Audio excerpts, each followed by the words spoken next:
All right, now we're good. Audio is good. Welcome to your live stream. Welcome to your channel, Clear Waters. Tonight with another live open conversation. This time, the question is, what does God have to do with feelings? I think you'll be surprised by the answer to this question.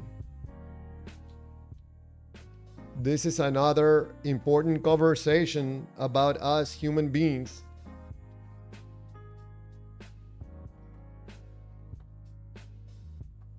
About this problematic of believing in God is creating a lot of problems for us humans. So this is going to be an important question because I think in the answer, we're going to be able to understand a lot of stuff, not only about God, but about ourselves. Easy, mush, missy. Isn't that just the basis of our faith? Easy, welcome to the live stream. First of all, thank you for being here. Yeah, there's a big problem with this question and the answer. And if you hang in there for the live stream, I'm going to do a little presentation here in a few minutes. Just giving a little more time for more people to join. And then after I do this little presentation about what does God have to do with feelings, then I'll be able to have a conversation with you if you want via the chat, or if you want to call in and have a respectful, live, open conversation. In case this is your first time here, my view is that believing in God is a problem for humanity. Any God. It doesn't matter which religion. Il Dodo, welcome to the live stream. Hey, look, it's the feelings guy. It is me, man. It is me. It is you. You're also the feelings guy. If you're a human being, you're also running on feelings. But Il Dodo, thank you for being here on the live stream. I welcome you. I'm gonna do a little presentation about what does God have to do with feelings, and you'll be surprised by the answer. Yes, sirree. So again, I'm gonna do a little presentation, and then we jump to the chats. And for anybody that wants to call in and have a respectful conversation, the logical fallacy guy, that's me, man, that's me. But I continue forward. I gotta do what I gotta do and have these conversations about this problematic of believing in God. It's a problem. It's a problem. And I think with every live stream I demonstrate it. We gotta move on past the gods and discover other things about us human beings. And these gods are slowing us down. It's keeping us stuck in the Stone Ages.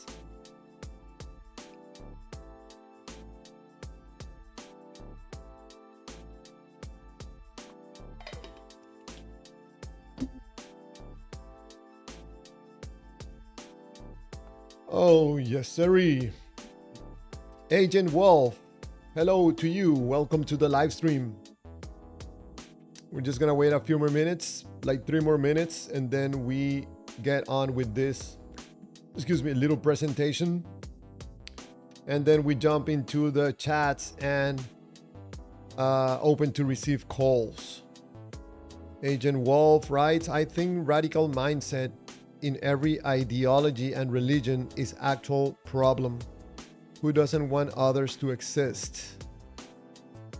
I think radical mindset in every ideology and religion is actual problem.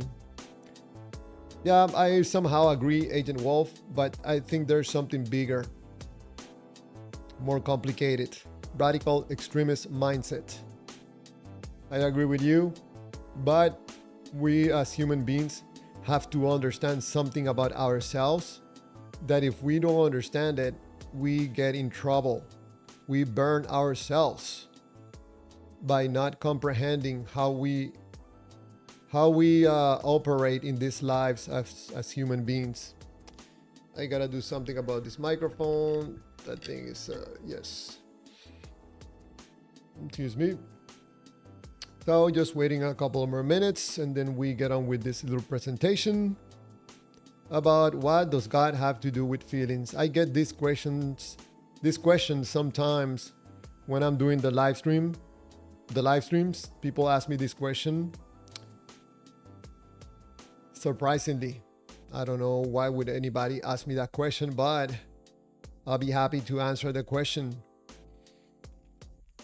And I think more than one person will be surprised by the answer. Yes, sirree. Excuse me. Excuse me.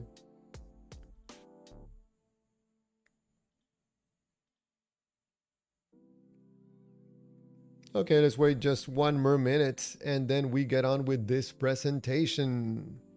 Yesterday, I have a gentleman call in and have, man, at least one time have a good conversation with someone on the Discord call.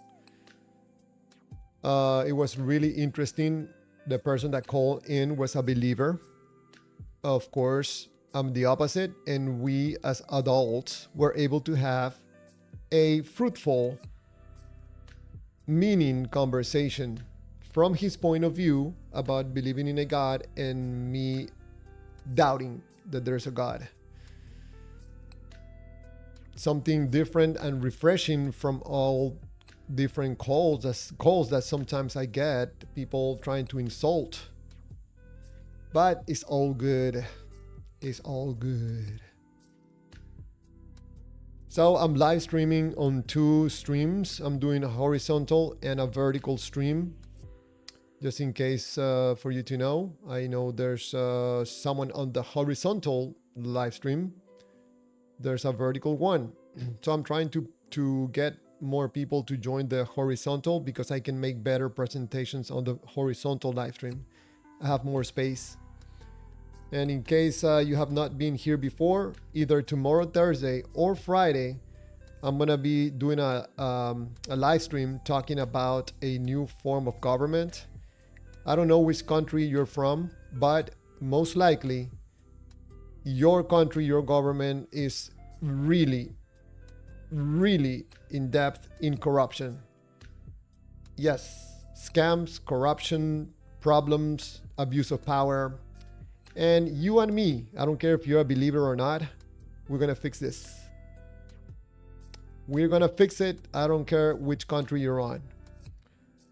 Jari Kumula, welcome to the live stream. This is the book about which there's no doubt. A guidance for those who are mindful of Allah, who believe. Oh, Jari Kumula, I'll be happy to, read your message aloud. But, preaching, not interested too much. There's nothing of value when you preach. At least let me know your thoughts, your views, I'll be more interested in what you have to say, not what someone else is saying through you.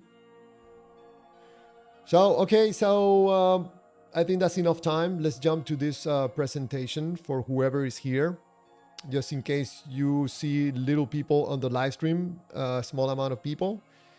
I did for months and months live streams with 0 people, but it doesn't matter. I put this information out there and people get to see it recorded. So let's lower the volume and let's talk about what does God have to do with feelings. Excuse me. So what does God have to do with feelings? It's a good question. Someone that believes in one of these currently available gods do it for an important, very extremely important reason. But probably is not what you are probably thinking. When someone believes in a God, they do it for one reason only. But let's see what this reason solves. 1, emotional comfort during suffering. My Lord and Savior is walking with me. He's giving me guidance, and I'm going to go through this situation of suffering with my God, with me, and with Jesus. Yes. 2, fear of death. Before you were a believer, when you were not a believer in the God of the Bible, for example, you were afraid of what was going to happen to you when you pass to the other side. But now that you believe in a God, you feel reassured that God is going to be waiting for you on the other side. Next, desire for justice. Oh, I get this one a lot from believers. You're going to have to face God. So for you, when you believe, for example, in the God of the Bible, you feel really good about having an entity that is on the side of justice, especially for justice that doesn't have to do with you. Next one is need for meaning. When you believe in God of the Bible, it gives you meaning in your life. You're getting some benefits from believing. That's understandable. But there's a bigger reason why you believe in a God. I'm going to answer this big question in a moment. But continuing with this list, you feel protected. Yes, when you believe in a God, you feel protected. And that feeling feels great. Next, feeling watched or guided. When you believe in a God, you get this sense that God, Jesus, the Holy Spirit is guiding you. And man, that feels good. You're being guided by the most powerful being in the universe. Who wouldn't feel good about that? So next, there's a sense of community and belonging. You find believers in the same God that you believe. You get this sense of community and belonging. You're only going to get this from believing in a God. Next one, relief from uncertainty. Yes. You don't know what's going to happen. You feel uncertain. But if you believe in a God, like for example, the God of the Bible, you're going to feel and understand certainty about the God, and you know that he's going to be waiting for you with open arms, and he's going to be loving you forever and ever after. Hope for eternal life. You're not going to get with anything that sense, that joyfulness that you know that you're going to get that eternal life and you're going to be forever happy with the God. That's another benefit you get from believing. And next one, fear of punishment. If you believe in the God and you accept God as your Lord and Savior, you don't have to you don't have to fear punishment anymore. Yes, sirree, those unbelievers, atheists, they're going to be the ones that are going to be punished. But because I believe in my Lord and Savior, I don't have to fear punishment. It's another benefit you get from believing in one of these gods. And finally, I just did this small list because I can make a list of 100 benefits that you get from believing in a God. But I wanted to make it a small list. For last, we have moral reassurance. I get my moral values from God, from the God himself. And of course, when you follow and supposedly follow those morals, man, you're going to feel good and you're going to feel above everybody, and you're going to tell people how to behave, and you're going to educate people because now you are in this big pedestal that no one is able to take you down. But you get your moral reassurance when you believe in one of these gods. I don't know by now if you're noticing a pattern, okay, on each of these items. Take a look and try to see if there's a common denominator. Are you able to figure it out?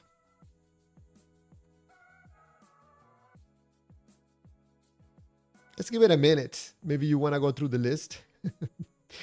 Do you see a common denominator? Do you see some similarities between one and the other? Do you see something that connects between one and the other? You are a smart person. I know it, and you can see it. There's a connection between the 1 and the 2 and the 3 and the 4. You figured it out. What does God have to do with feelings? Yep, you get that right. Everything. Everything. Do not believe me. I could be lying. You go and find out and test it for yourself. Thank you for whoever is sending me heart. Thank you. So yes, what does God have to do with feelings? It has everything to do.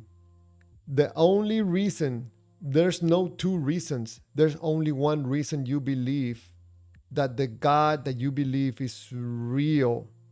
The only reason is because it feels good to you. You are getting emotional benefits from believing in a God. Before you believe in the God, you were fearful about death. But now you believe in the God, now you're very happy. You see how this works? Before you have uncertainty, you don't know what the future was going to have for you. Now that you believe in the God, you feel good knowing that God has your future in his hands.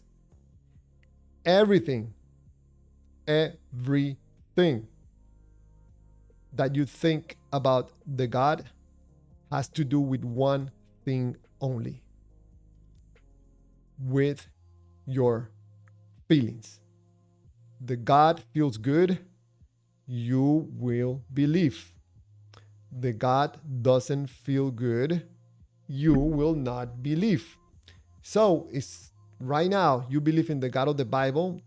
I'm going to use my psychic powers. You feel good about the God. But something tells me, let me check my psychic powers. You don't believe good about Allah, right? And you don't believe Allah is real. Or maybe you're a Muslim.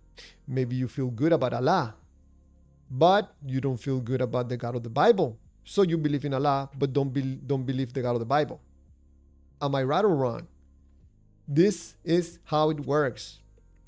And how this process happens, I showed you this graphic before. If you are a human being, you have an operating system, okay, that by default, your BIOS or your BIOS in your humanoid computer is pre-programmed to work like this.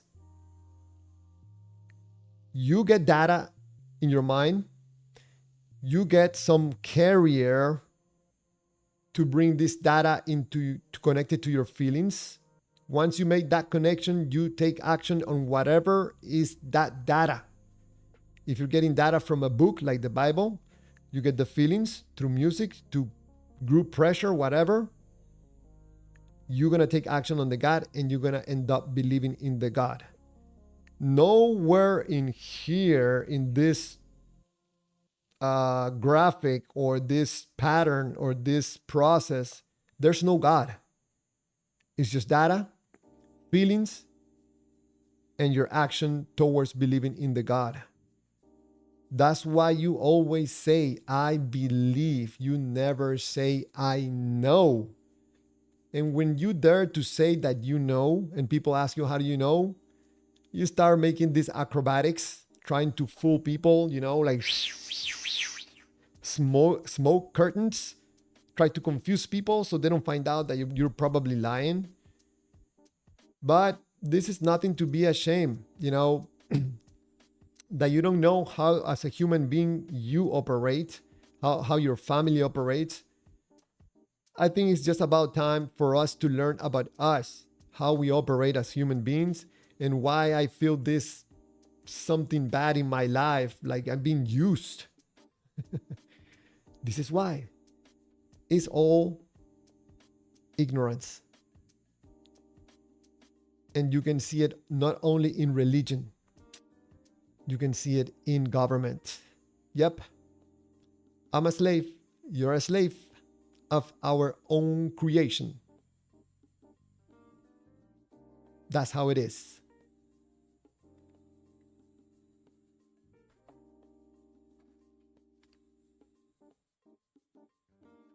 Give me just 1 second.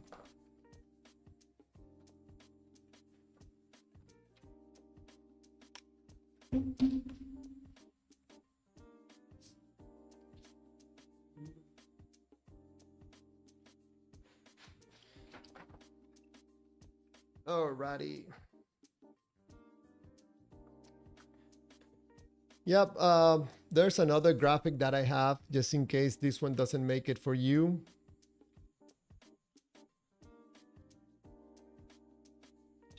Probably this is a different perspective from you. Hey, Mr. Chuck McNorris. For whatever you do in this life, you're gonna get information via your senses. You're gonna translate this information feeling wise. You're gonna feel something for that information, and you're gonna take action on that information. In the case of God, believing in whatever God you want to believe, this is exactly what is happening. So at the end, the most important part on this process is what you're feeling. That's why you're able to believe in a God, just because of how you feel about the God. And this is exactly what happens when you believe that one of those probably corrupt politicians you believe is the best thing that is going to happen to your country. This is how this is how a politician is able to fool you. Because the politician did his homework, he knows about this, but you don't know about this. So politicians are very good at using you to get votes, using us. I'm going to include myself. So at the end, what does God have to do with feelings? Everything. Not a single thing is out of feelings. You must feel the God in order to believe in the God. Period. That's my presentation for today. I'm going to go to the chats and I'm going to be happy to have conversations with you about this problematic of believing in gods and the problem of not understanding how we operate as human beings and how we are being used by other people that do know this process.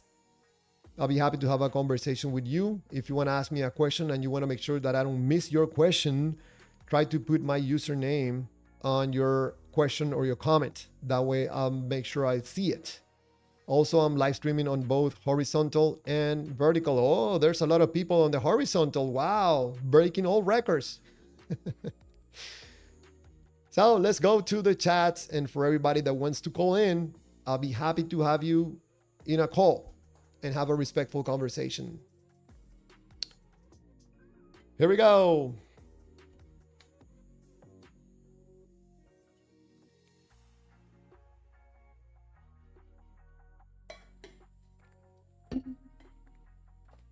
All right. Chuck McNorris, Chulum. Phantom Rick 57. At the same time, we keep getting told that our feelings and emotions are from a spirit. You know, Phantom Rick, you pointed out something very important. There are some similarities between thoughts, the Father, the Holy Spirit, feelings, and the Son, actions. There's something there. Borshells, hello, welcome to the live stream. Let's see up here on the vertical. Mr. Tony, welcome to the live stream. Tony's coming in preaching the word of the Lord. So let me go down. Tony, that's a lie. It doesn't have anything to do with feeling good. It has to do with conviction based upon the facts and your response to God's Holy Spirit, representing those facts to your conscience. That's what you think, Tony. You know, you want to tell yourself that, you know, that's up to you. If you want to continue living life like that, that's up to you, my friend. We are in a free country. Hopefully, you are. And you can think whatever you want.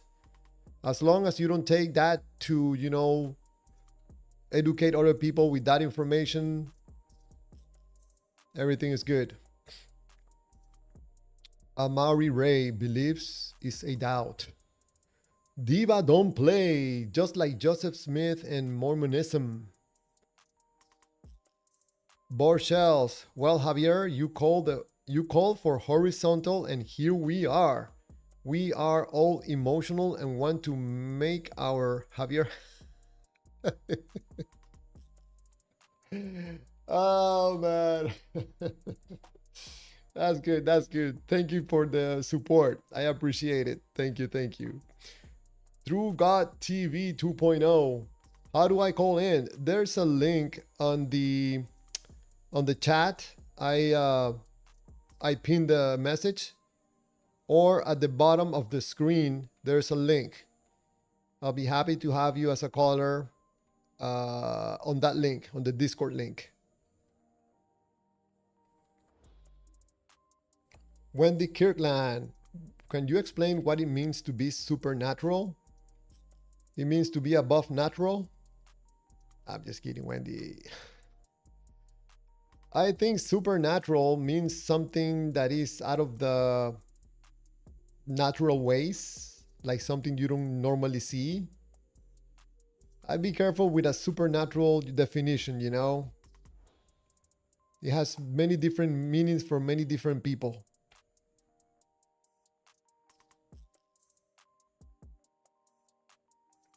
Diva don't play it at Agent.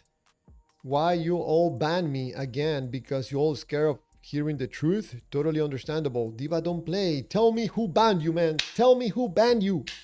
I'll take care of him.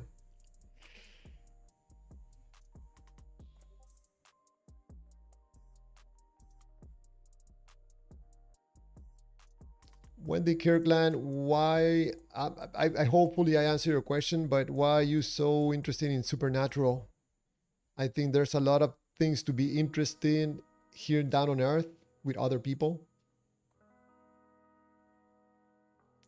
Dominic, Diva, were you in a group or something with them?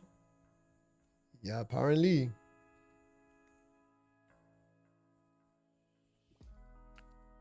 Diva don't play. Dominic, yes, I call Carlos. Be patient. Borchell writes, Diva thinks that Mormonism is a problem. Anything non-Christian is a problem. An other way around. You cannot be religionless.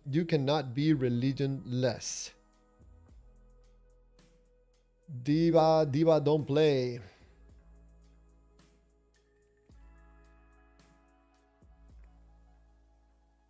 There's something, Diva, something doesn't click, man. I don't know. I kind of understand where you're coming from, your conviction and everything, but something doesn't click. There seems to be a lot of emotional engagement in your belief in the God and not being able to convince other people to believe what you believe. I could be wrong, I don't know.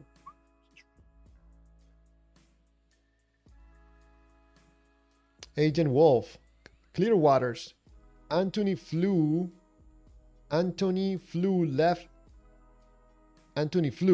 left atheism for deism. What do you think? Anthony. Who's Anthony? Anthony Flew. Who's that?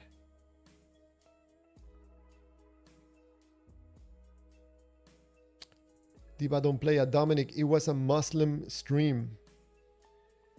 Oh, Diva, you're proving not that God exists, but the God from the Bible. Trying to prove it to Muslims. Man, good luck with that, man.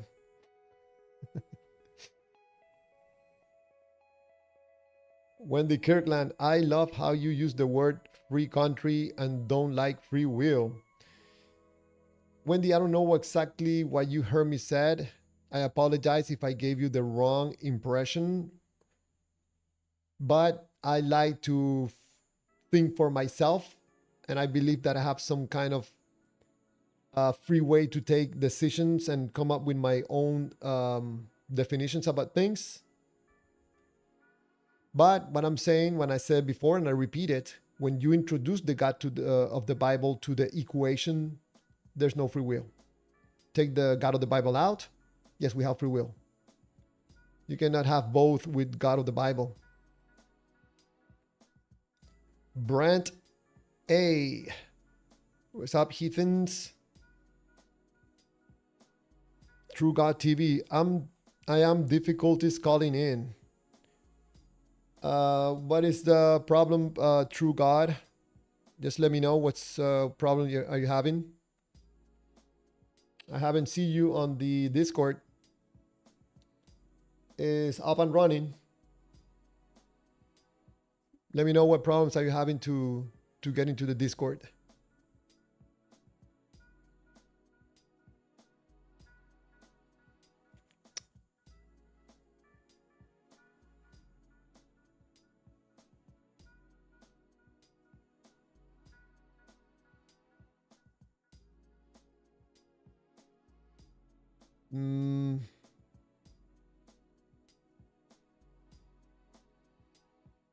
Dominic is asking Agent Wolf, is he a Muslim?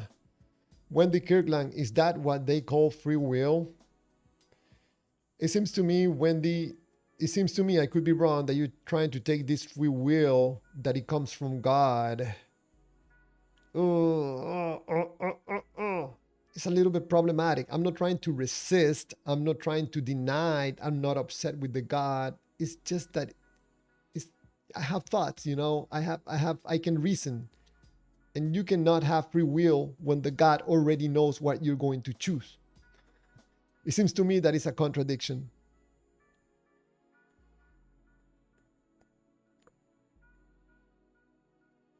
So in case you were not here for the presentation, I'll put up the, and just to let you know, this live stream is brought to you by the Feel Good Company, where good feelings are guaranteed. We have the God that you need. I gotta work on my slogans, man. So these are some of the benefits that you get from believing, for example, in the God of the Bible. You feel better about life, about everything. You have a different view in life. But it just happens that everything that you see on this list is to make you feel good. So what does God have to do with feelings? Everything. Everything. I could be proven wrong, just let me know why I could be wrong. Just explain to me. Be kind enough to get me out of my ignorance, maybe. Why am I doing wrong? Why my conclusion is wrong?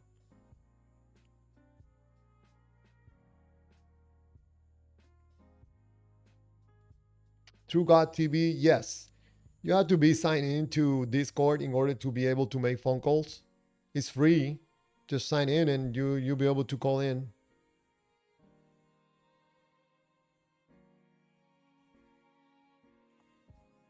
For anybody that wants to specifically ask me a question and you don't want me to miss your question, try to put my username on your message.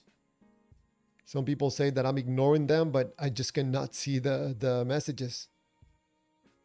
I try to read them all.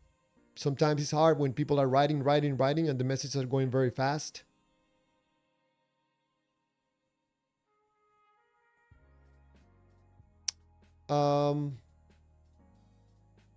Transmutating. Hello and welcome to the live stream. What does it mean to think for yourself if we are bound by material laws? What aspect of matter allows for decision making? Whoa, transmutating. It's a complicated question. To think for myself is to grab information, grab data, and stop for a moment. Don't let it go into your feelings and analyze it. Is this going to be something beneficial for me? This is going to hurt someone? Am I fooling myself with this information? Is it going to be good for me temporarily or for long run? and then probably I let it go to my feelings, and then I take action on that information. That's what it means for me, transmutating. What aspect of matter allows for decision making?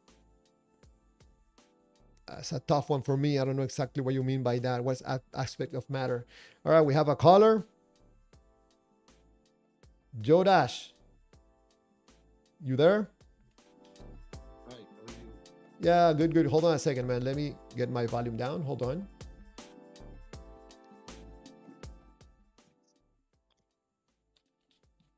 Go ahead. Okay, Can I'm a Christian, yes. and your topic is what does God have to do with feelings? What does God have to do with feelings? Correct. Well, it's everything to do with feelings because He's the one who creates feelings. Yes, I agree. That's why I put on the screen everything. Okay, Some so people, are you some an people, atheist? I'm sorry, some Christians are not in agreement with you. They say that God has nothing to do with feelings. God has nothing to do with feelings. So when we Yes, read the Bible, when we read the scripture that brings comfort to us, are we not reading God's words that bring comfort to our feelings? I agree. Totally. Um, sorry? I agree totally. Yeah. Believing in God, in a God, has to do with people's Oh, feelings. okay. So are you an atheist or you believe in God or are you a Christian? I'm somewhere in the middle. I'm not an atheist. I'm not a believer. I'm a more like a doubter. Okay.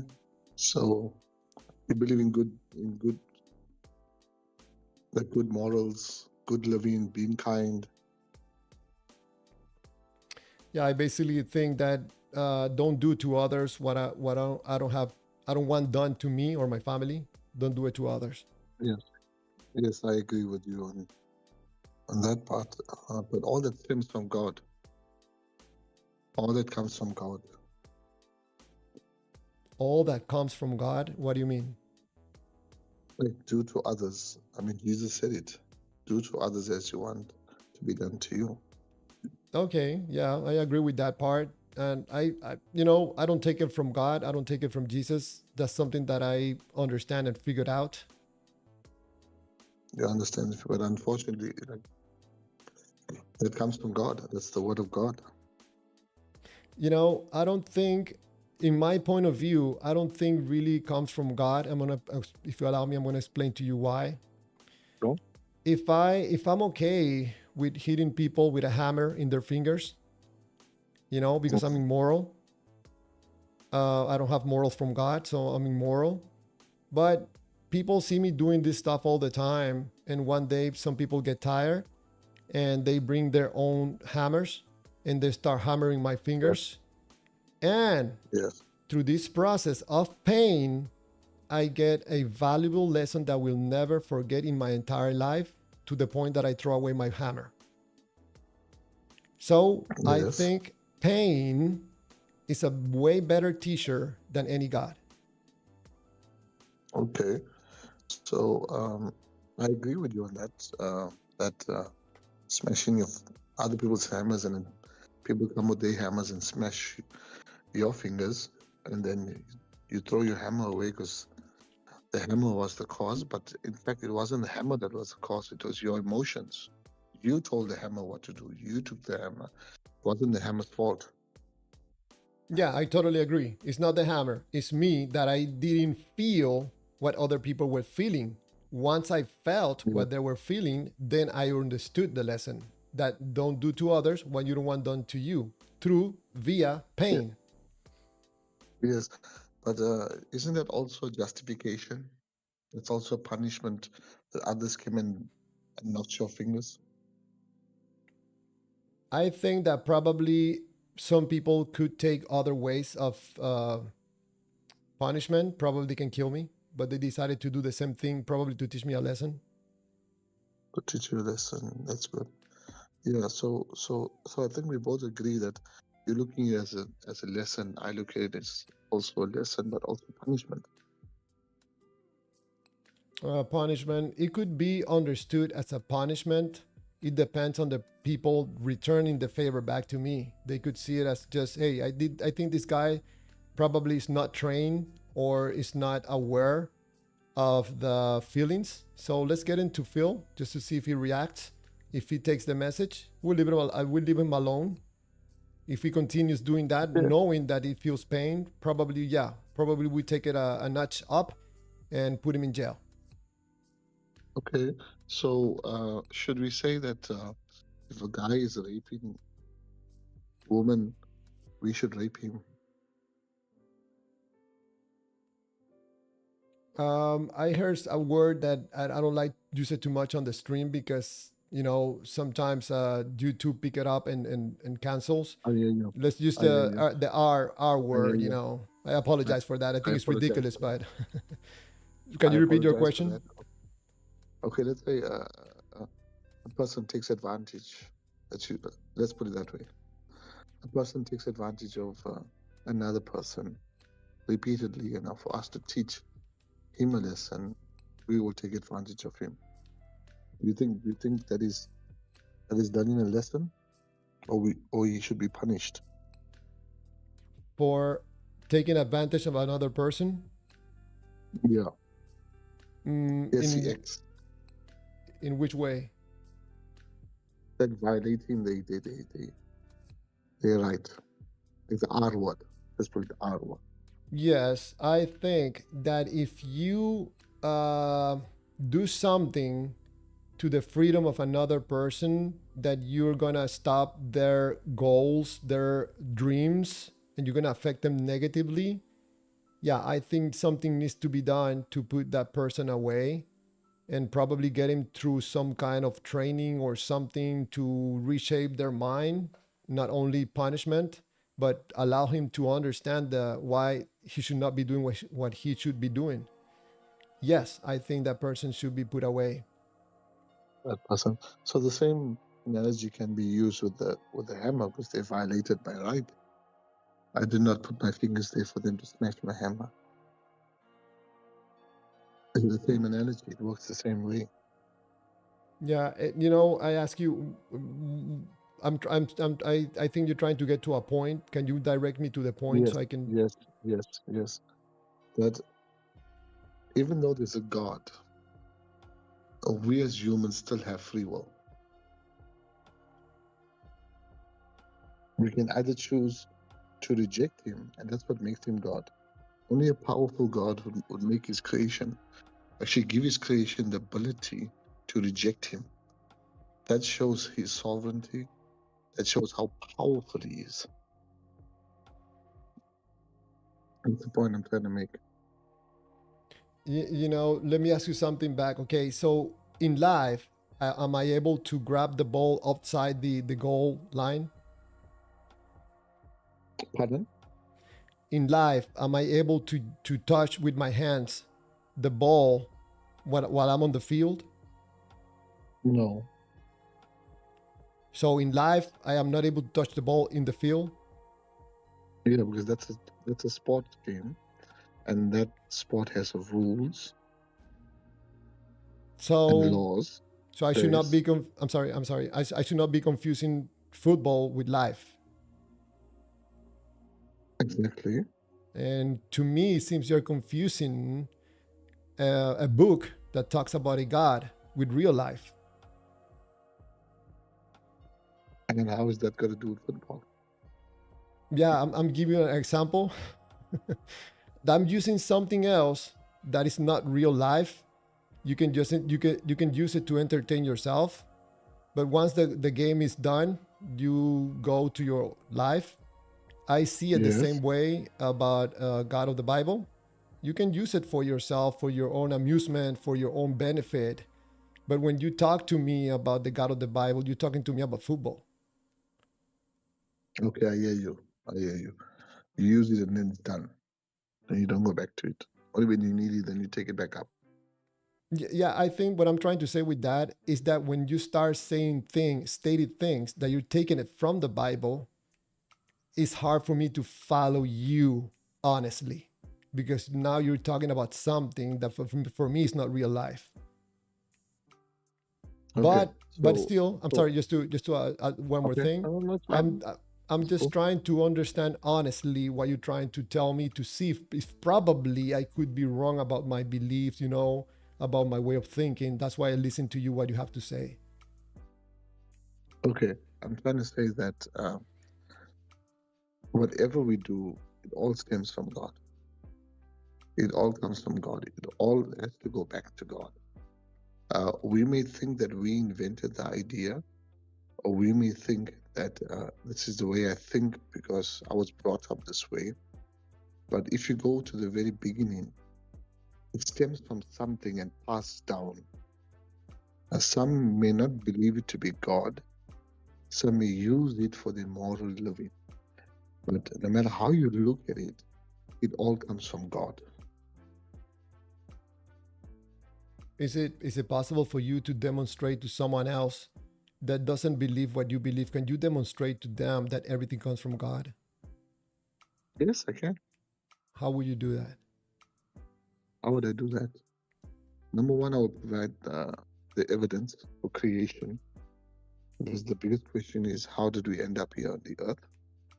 And when we look at creation, when we look at humans, we look at our cells, our nervous systems, our organs, the way our organs work and its functions, and our eye, for example, our brain, how it's able to program.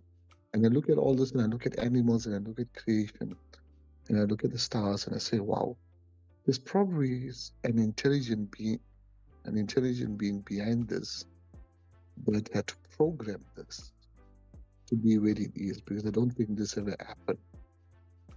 Someone had to think about it and bring it into existence. So that's how I get it, and that's how I would present it to them. And then I would tell them, an intelligent person is the God of the Bible. And I would take them to the book of Genesis and show them the creation story. And it all makes sense because everything the Bible says in the book of Genesis is exactly what's been created here on the earth.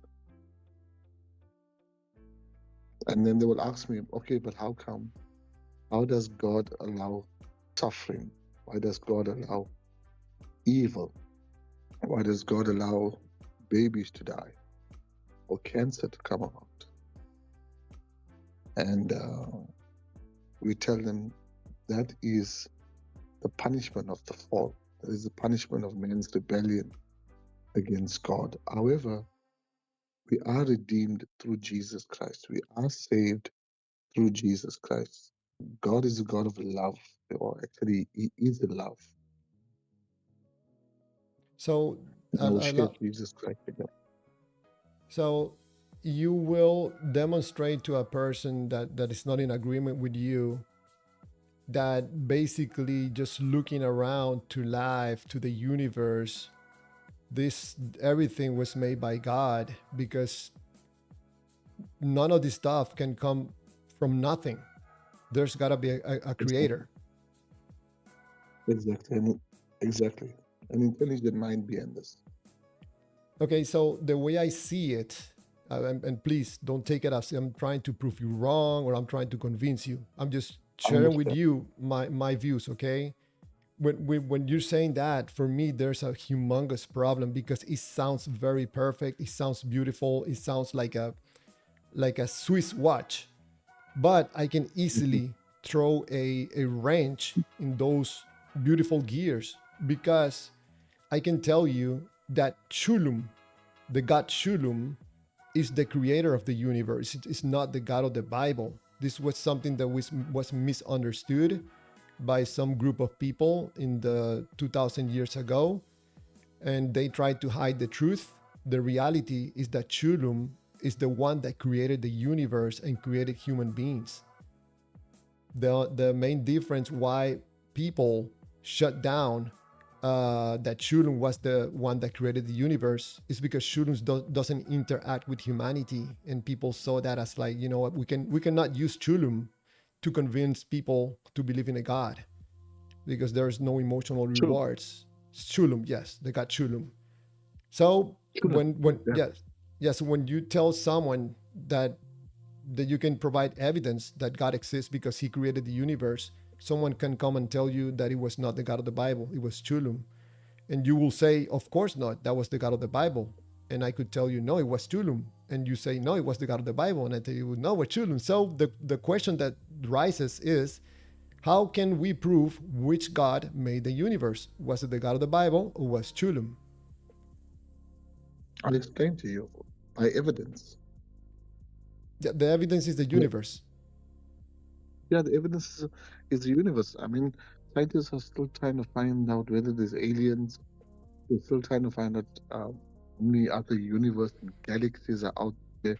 It's endless. There's no end to it. Um, and the But Bible says that God holds it in the palm of His hand.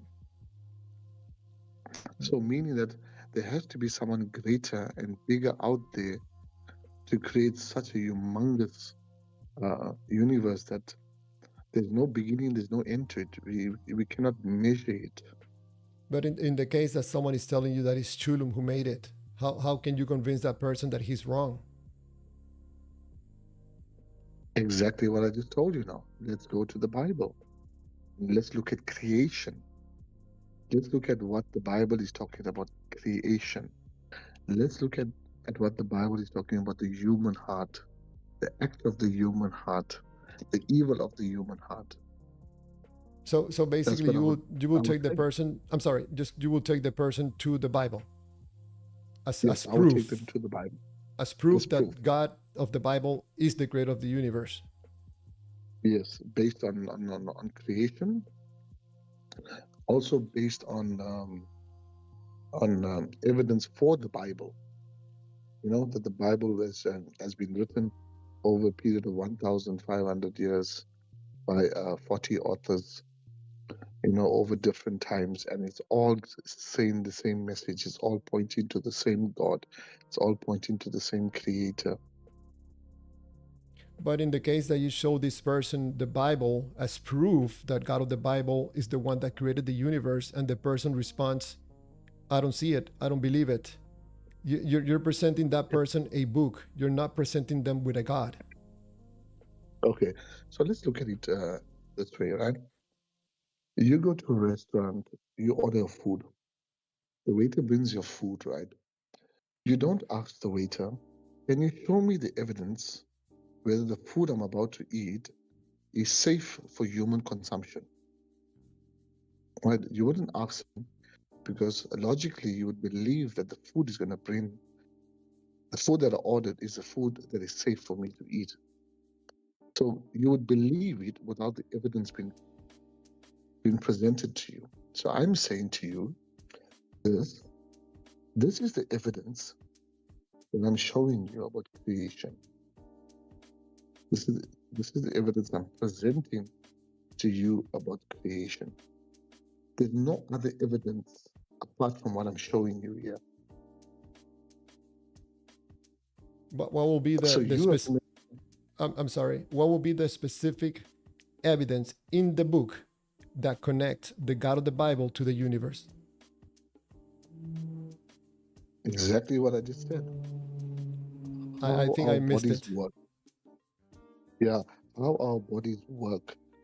Uh, the cells that's in our bodies, the organs, the nervous system, how we are able to have emotions that we cannot see. We But cannot but the see, but we but feel it. I'm sorry, my friend, to interrupt you. But this the person is telling you that Chulum is the one that created all of those things, the organs, the eye, the complexity of the brain. It was Chulum.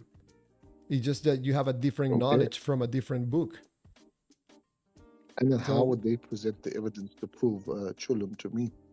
they're not gonna go to a book because having a book is not proof for a God. Starting from there, and having a book doesn't prove a God, neither that God created the universe, because you have no way to Remember, demonstrate it to someone. Go ahead. remember, if I'm proving it's the God of the Bible, right? I'm bringing my evidence, which is the Bible. if they are presenting that is chulum, they have to bring evidence that is chulum. You cannot just say it's chulum and then say, okay, uh, that's it. You Uh, know, I can say I'm Michael Jackson, finish, klar, and uh, that's it. There has to be evidence produced to back your claim. So I'm saying, if you look at creation, if you look at how the system works, if you look at how animals are, and we look at our bodies, and we say, there is an intelligent being behind this that thought about all this, that put this together, that mastered this beautiful universe, that mastered the feeling of love, that mastered us to have a relationship with other humans. And the Bible is the only source that provides that. That's what I'm trying to say. So that's the evidence I'm trying to prove to you, is that yeah, the Bible is the only source for what I'm you know, saying. I think that probably we can agree on something. You and Yeah. me and millions of people have the same data that you have, that you're reading, that you're taking as proof and Yes. evidence. And for most people, it's not evidence. Why you think is that that's the case? Why you are taking it as evidence while millions of people they're not convinced, not even close. I mean, if people need evidence to live, then we have to justify everything. You know, we have to have evidence for everything. Sometimes it's just belief. I mean, you go to the pharmacy, you give your script, the pharmacist put the medicine, say, take this once a day, take this twice a day. You trust that the pharmacist is giving you the right medication for you to take and not a different medication. You know, you trust the pharmacist. So there's a level of trust and faith that you have to have as well, which every human being has. That's why I said, whether you're good or bad, whether you do kind or what, whether you don't believe in Jesus or not, it all stems back to God because He's the creator of it. So every one of us on this earth has some sort of trust and faith, even though they are not believers, even though they are atheists, whatever, pantheists, Buddhists, Shintoists. That faith and that trust that they have is pointing back to God. It originally comes from God. That's what I'm trying to say. My point of view, even though you tell me all these things, I understand why most people are not convinced that the God of the Bible has anything to do with the universe or creation, because most people are not interested in believing. They want the God. I think people nowadays are growing tired of listening to supposedly secondhand testimonies. We're supposed to believe, what other people are telling us and take it as evidence. Yes, But yes. but when you take promises from the God of the Bible, like for example, eternal life, free of pain, no punishment, I Mm, think those promises is inevitable for a human being to lower their standards of evidence in order to accept this promising God into your life, because of the emotional benefits that you get from these promises that this God is delivering or promising. yes, So, I hear you. I hear you. But in the world we live in, shouldn't that bring comfort to us? I mean, there's a lot of people that's living with depression. There's a lot of people that's living in that I don't know what my life is. I have no worth. I wish I wasn't alive. But then there's a God that's presenting Himself to you and saying, "Listen, even though you're looking down in your life, I still love you. I still care for you. You know, I still want you to be my child." That's the God of the Bible. who do you think would have more value for a human being, to have an invisible God tell you that he loves you, or for a human being coming and helping you physically in your life, like giving you job, food, shelter? I think both is equally the same. Both is equally the same. um, because there are things that are invisible that we cannot see, but yet we can feel. I mean, we cannot see our emotions. We cannot see the wind, you know, but we feel the wind. We can say which direction the wind is going. So I think both ways we can feel the love from a God, and we can also feel the love from a human. Because, like I said before, the the love from a human is stemming from God. So by you feeling it through a human, is feeling God's love through a human being. I don't know if you recall at the beginning, I said that no matter what belief you are, no matter whether you're atheist or Hindu, Muslim, whatever, if you love, that love comes from God. Everything comes from God. So whatever you do it according to God, but you just not believing in Him, and that's what makes Him powerful. And because He is sovereign, He'll give you the opportunity to make your choice. But Are at the you end of the day, He will still come to you and tell you, my child, is this still the direction you want to go to in life? And that's the God of the Bible. He is love. There's a difference between loving and He is love. So whenever we love, it's God, because he is love. There's a big difference. are you aware that most people don't believe what you're saying and not aware of any I know God's love? 100%. Like for example, in my case, I was a believer for I don't know how many years. I estimate like 15 years, 20 years, something like that. And I always felt God's love. But then Yeah, when I no longer believe, I came to the conclusion that those feelings was my imagination, myself. Just like when you watch a scary movie and you turn off the TV and you go to bed, you start feeling yeah, fear. When there's no one in the yeah, closet, yeah, there's no one inside the house, I start feeling these yeah, feelings. I was able yeah. to duplicate God's love with my imagination, thinking that He was right behind me, hugging me, and kissing me.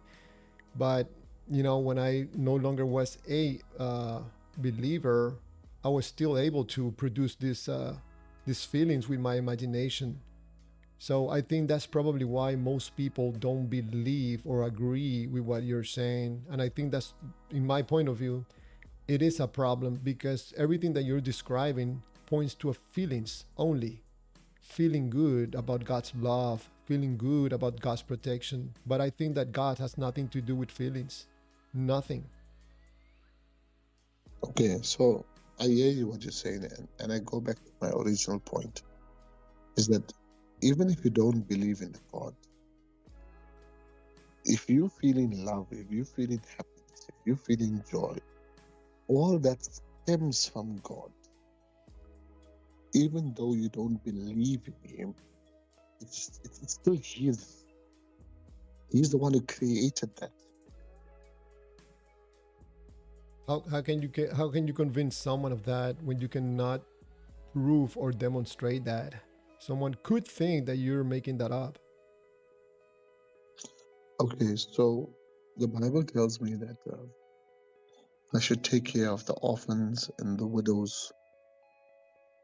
That's what the Bible tells me. I believe the Bible to be the Word of God, inspired Word of God. So I go out and I help poor and I take care of the widows. Am I not obeying what God told me to do, or am I doing it because of my own feeling?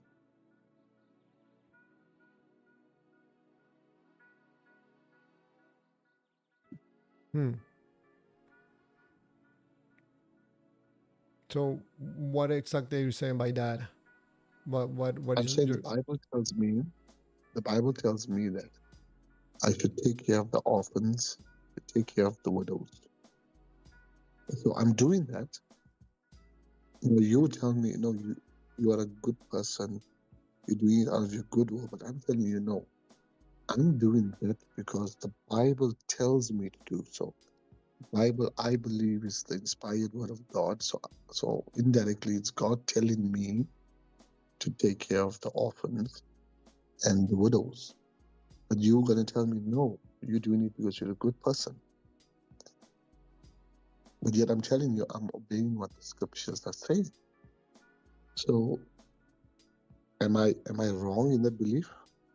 What happens if you Am don't I, do am I just what God is telling you through the Bible? What do you think would happen to you? what has happened to me if I don't do what the Bible tells me to do? Yes. So you gotta understand that certain things that we do, there's laws attached to it, right? For example, if I have to stand on the Eiffel Tower and look down and say, I'm gonna jump and I want Jesus to catch me, we will have a funeral the next day. Because why? The laws of gravity will not change because I'm a Christian. The laws of gravity is designed by God to work for everyone on the earth, not for Christians. So what I'm trying to say is that each law in the Bible is designed for a certain thing. For example, there are people that's living on this earth that don't believe in Christianity, don't believe in the Bible, but indirectly they are applying the laws of the Bible. Where did we know to be good?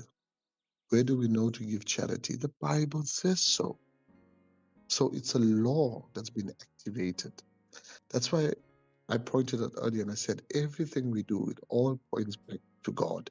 No matter how much we try to run away from Him, no matter how much we try to hide, everything we do, whether it's good, whether it's helping your neighbor, it's all pointing back to Him. So So, we what would can't run happen? away from God. I'm sorry. What would happen? Like I repeat my question because I couldn't hear the answer. What would happen if you don't follow those laws? What do you think is going to happen to you? Okay. So there's no specific punishment if you don't uh, help poor or if you don't give to the widows. There's no punishment. But for sin like murder, the R word, um, blasphemy, idolatry, drunkenness. I'm not sure if I can use this word, but M. It's a HOMO. I'll do the short form of it. Mm-hmm. Uh, those kinds of sin, the Bible calls that sin. So that is punishable. That is punishable. But the Bible doesn't tell us if you don't give to the poor, you're going to go to hell. It doesn't say that. So it'd be wrong if I stand as a Christian and say, brother, you're not giving to the poor, you're going to hell. That's not what the Bible says. The Bible gives us a specific record that um, murderers, drunkards, um, rapists will not inherit the kingdom. Adulterers, they will Mm-hmm. not inherit the kingdom of heaven. Mm-hmm. So it So gives us specific things that disqualify us for heaven.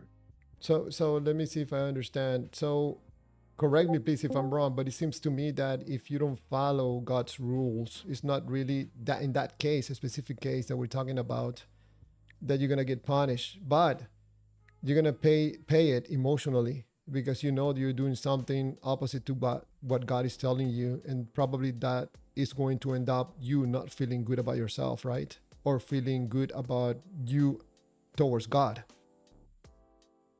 Yeah, I'm Um, sure if God told me that I need to help an orphan that see a child on the street with no food and I walk past knowingly that I was supposed to help the child, yes, it'll eat me up as a Christian. so That I in the should have did case something to help. in the case that you decide to follow God's word, you will feel good.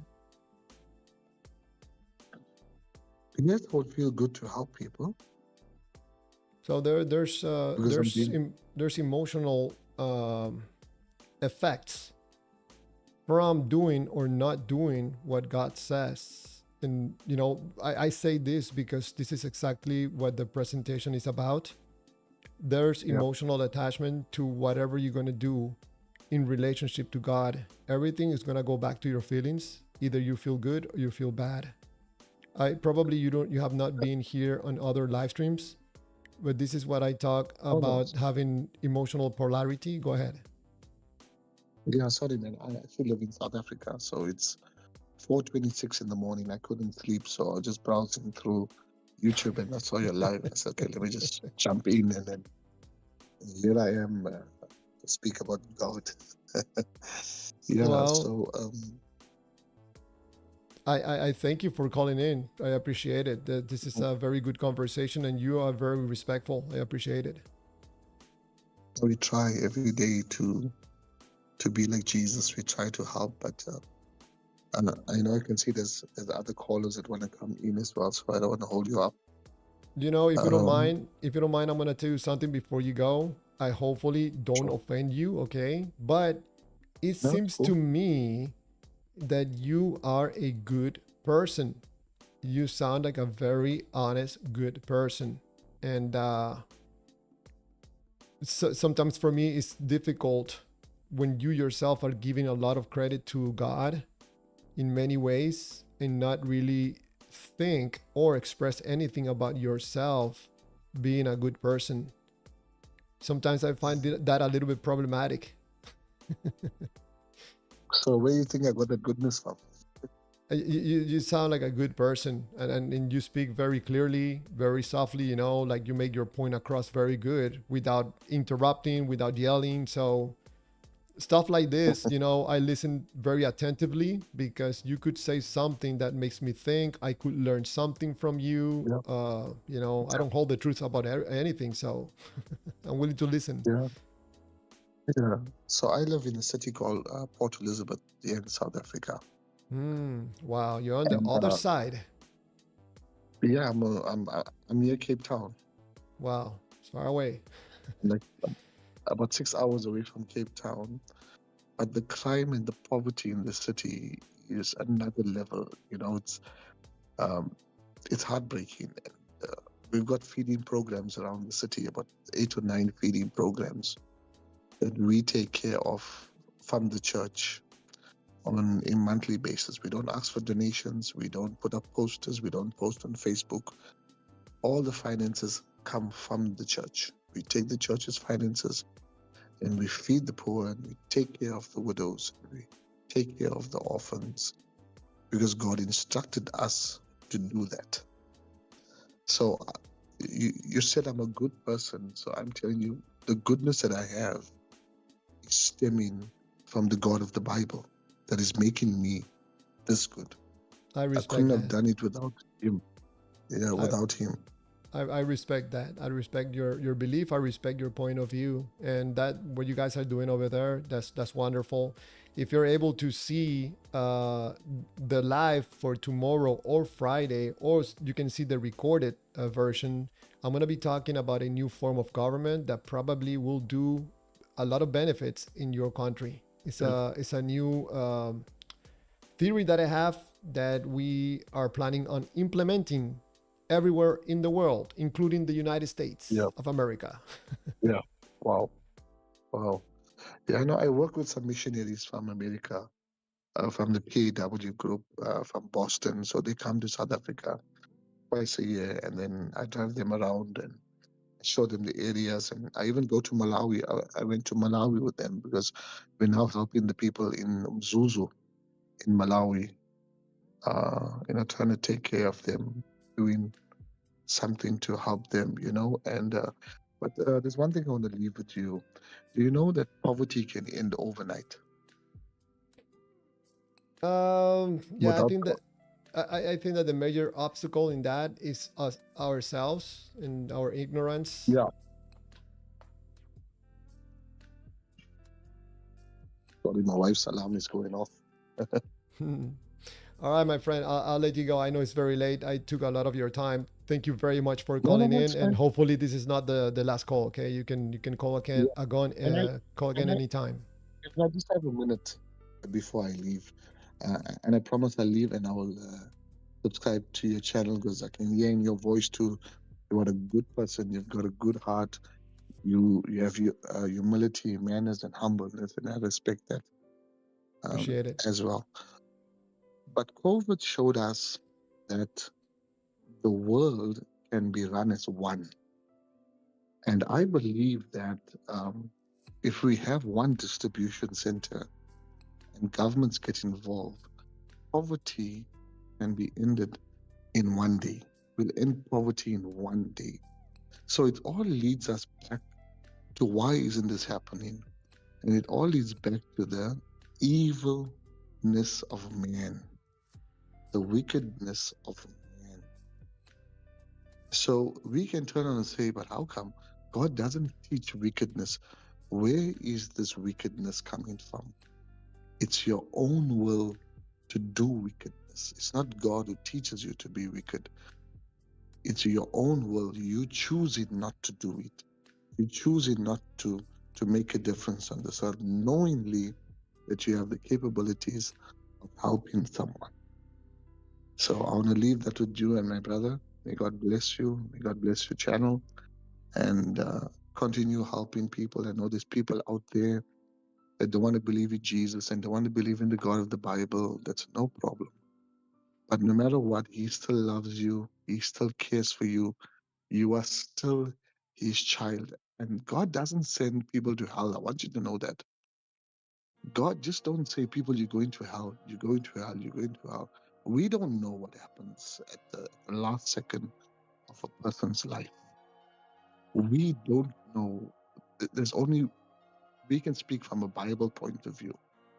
But when somebody is dying at the last second, we don't know whether God presents Himself to them. You know, there's just certain things that we just don't know and just leave it to God. Yeah. Okay. So take care and enjoy your chat. All right. Thank you very much. Thank you very much for your call. God bless Have a great day, man. you as well. Alrighty, alrighty. Thank you for the caller. That was a really, really interesting call. A very respectful person. We totally disagree on everything, and we're still able to have a valuable conversation, respectful conversation. That's why I cannot say that all Christians behave the same way. No, this person just proved to me that they're not all the same. There are Christians, believe it or not, that are respectful. I'm just joking. Do we have another caller? David, you there? Hey, what's up, man? Hello, Probably how you not gonna doing? be here for a while. I mean, for long, because I'm a little tired. Okay. You want to ask a question? You want to say something? Well, to be honest, I clicked. I saw your live stream on YouTube. I saw the topic and some things that you had on screen, and I didn't even know what that meant. I mean, maybe I came in late, obviously. But What I just part want to is know what you want to clarify? just the thing about the feelings. I can't see it on my screen right now because I'm on Discord on my phone. But Oh, no worries what was about it. that? The title of it? What does God have to do with feelings? And Yeah. yeah, the message. I'm I sorry, don't know. Yeah. just to let you know, the message, the answer to that question, in my point of view, is everything. Everything with God has to do with feelings, nothing else. Yeah. That's. I sort of get what you're saying. I do study the Bible. Um. So I don't think I'm smart at all. So I No, need no, to no worries. Me study. neither. So don't feel bad. Well, the reason why I'm saying that though is the Bible, even if it's wrong, clearly gives a lot of procedures.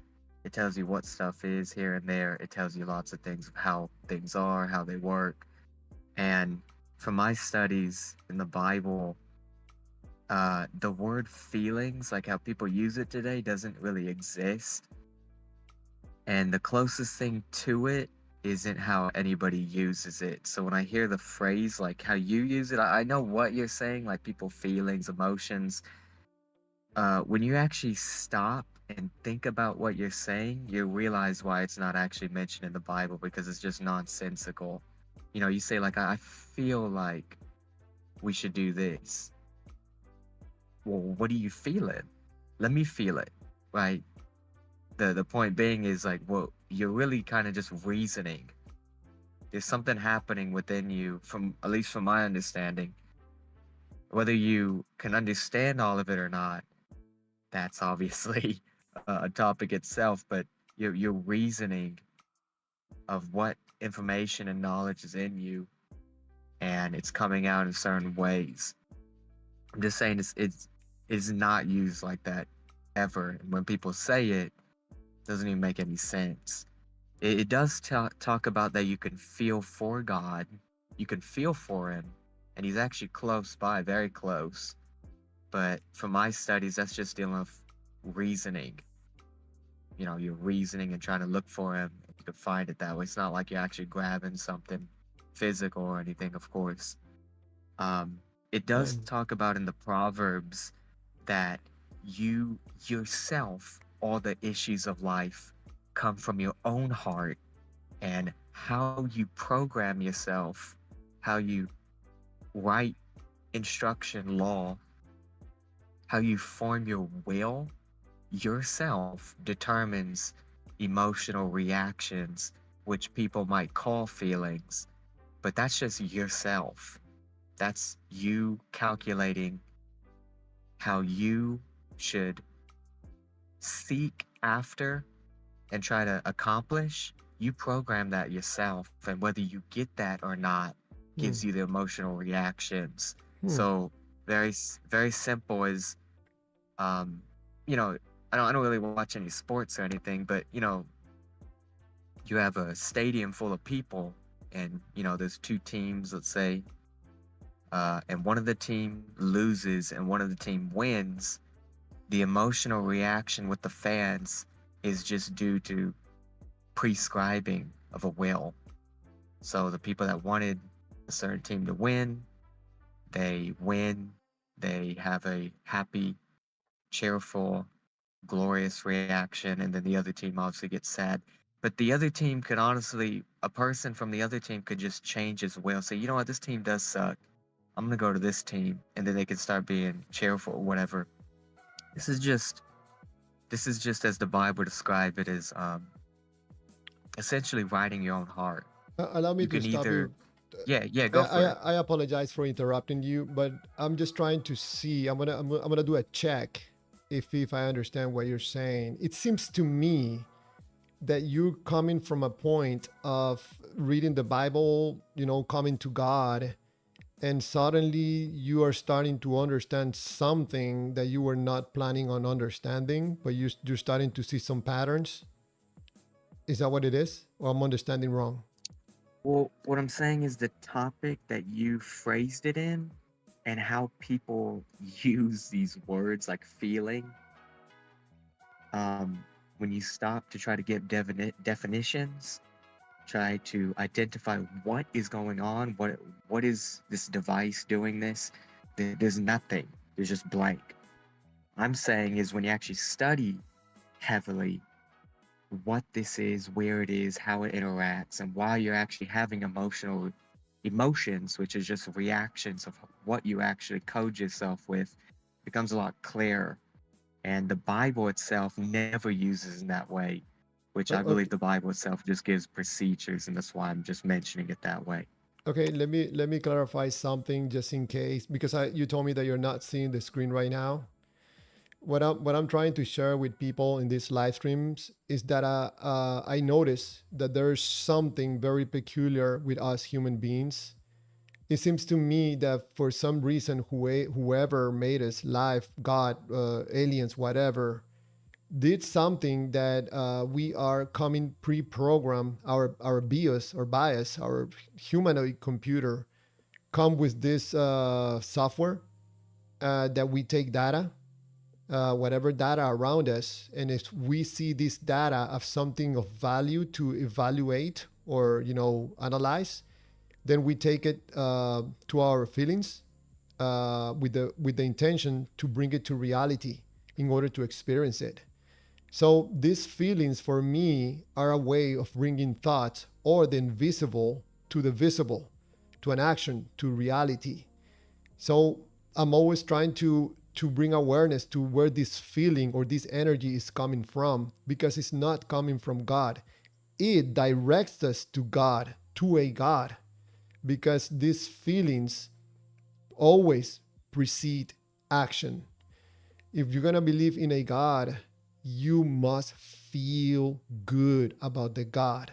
If you find yourself reading about a God that doesn't click, it doesn't make you feel good, you will not believe.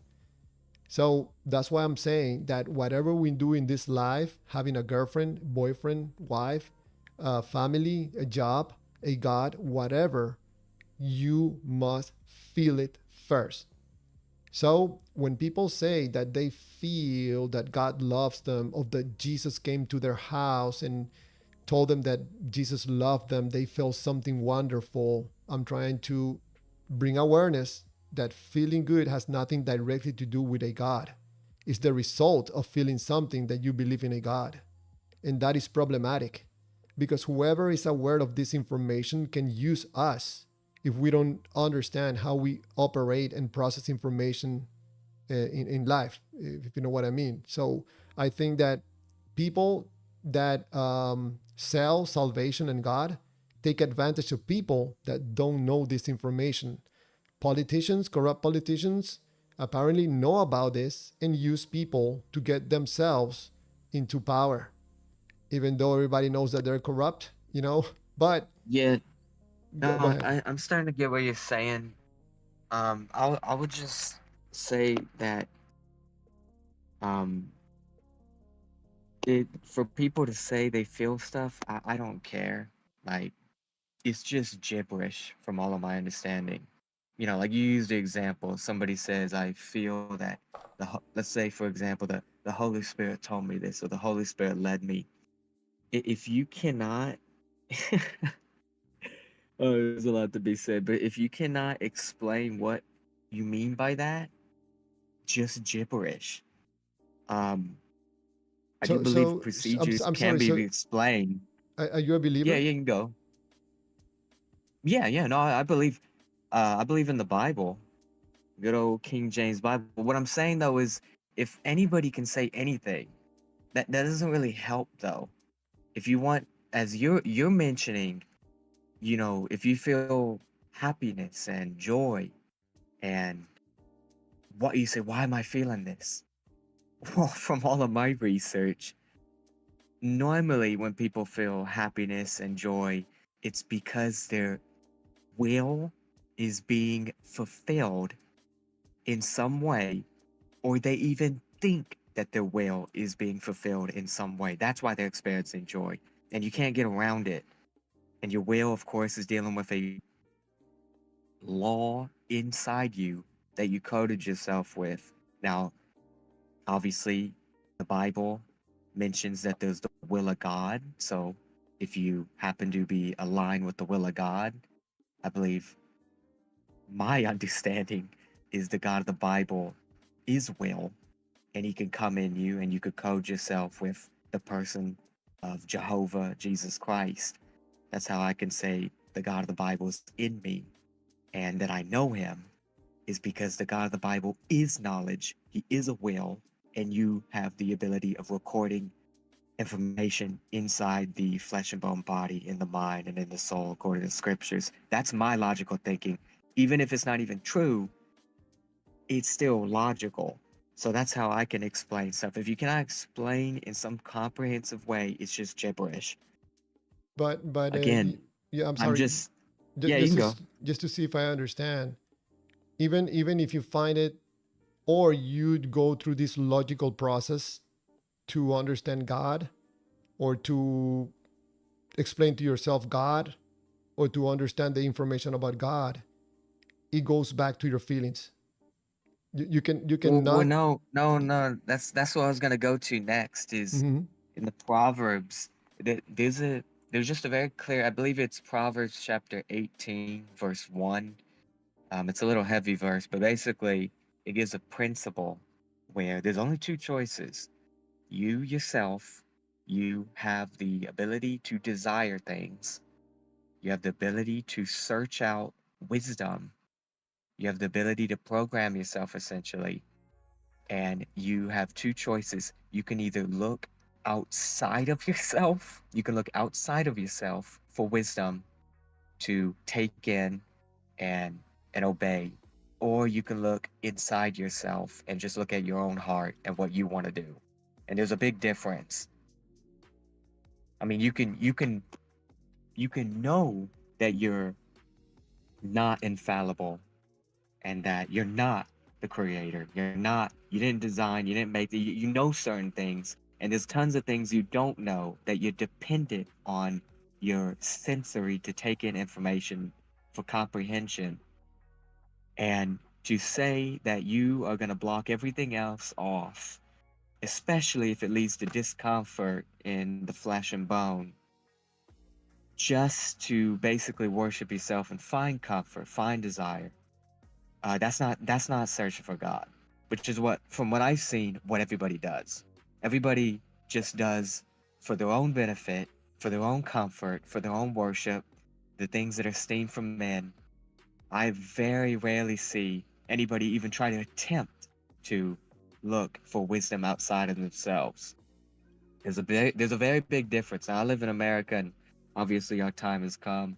Became real fat, rich, and a lot of people have many cars. A lot of people have very comfort and money. What I'm trying to say though is that, as that African brother was speaking earlier, how people can help each other out, they can give, they can teach. Nobody does that here, and I do believe the Western countries are coming to an end for those same purposes. And I'm just saying that if you want to go around and say, well, everybody's claiming they know God, they've seen God, they feel about God, just gibberish. And if you can't explain it, what? Right? Kind of, you can't. I just feel it. That ain't gonna fly. I'm not saying you have to explain everything to maybe know God or certain things. You're If just you not gonna be persuadeful, and if you you al- probably shouldn't be talking. Yeah, you can go. yeah, if you allow me, I think that possibly I'm starting to understand what you're saying. I think that probably what you're trying to communicate to me and to the viewers is that you find that people that talk about God and they say that they are believers and that they're Christian, they're not doing it really honestly and really understanding God. Is that what you're saying? They're just talking Well, gibberish and well, not really understanding.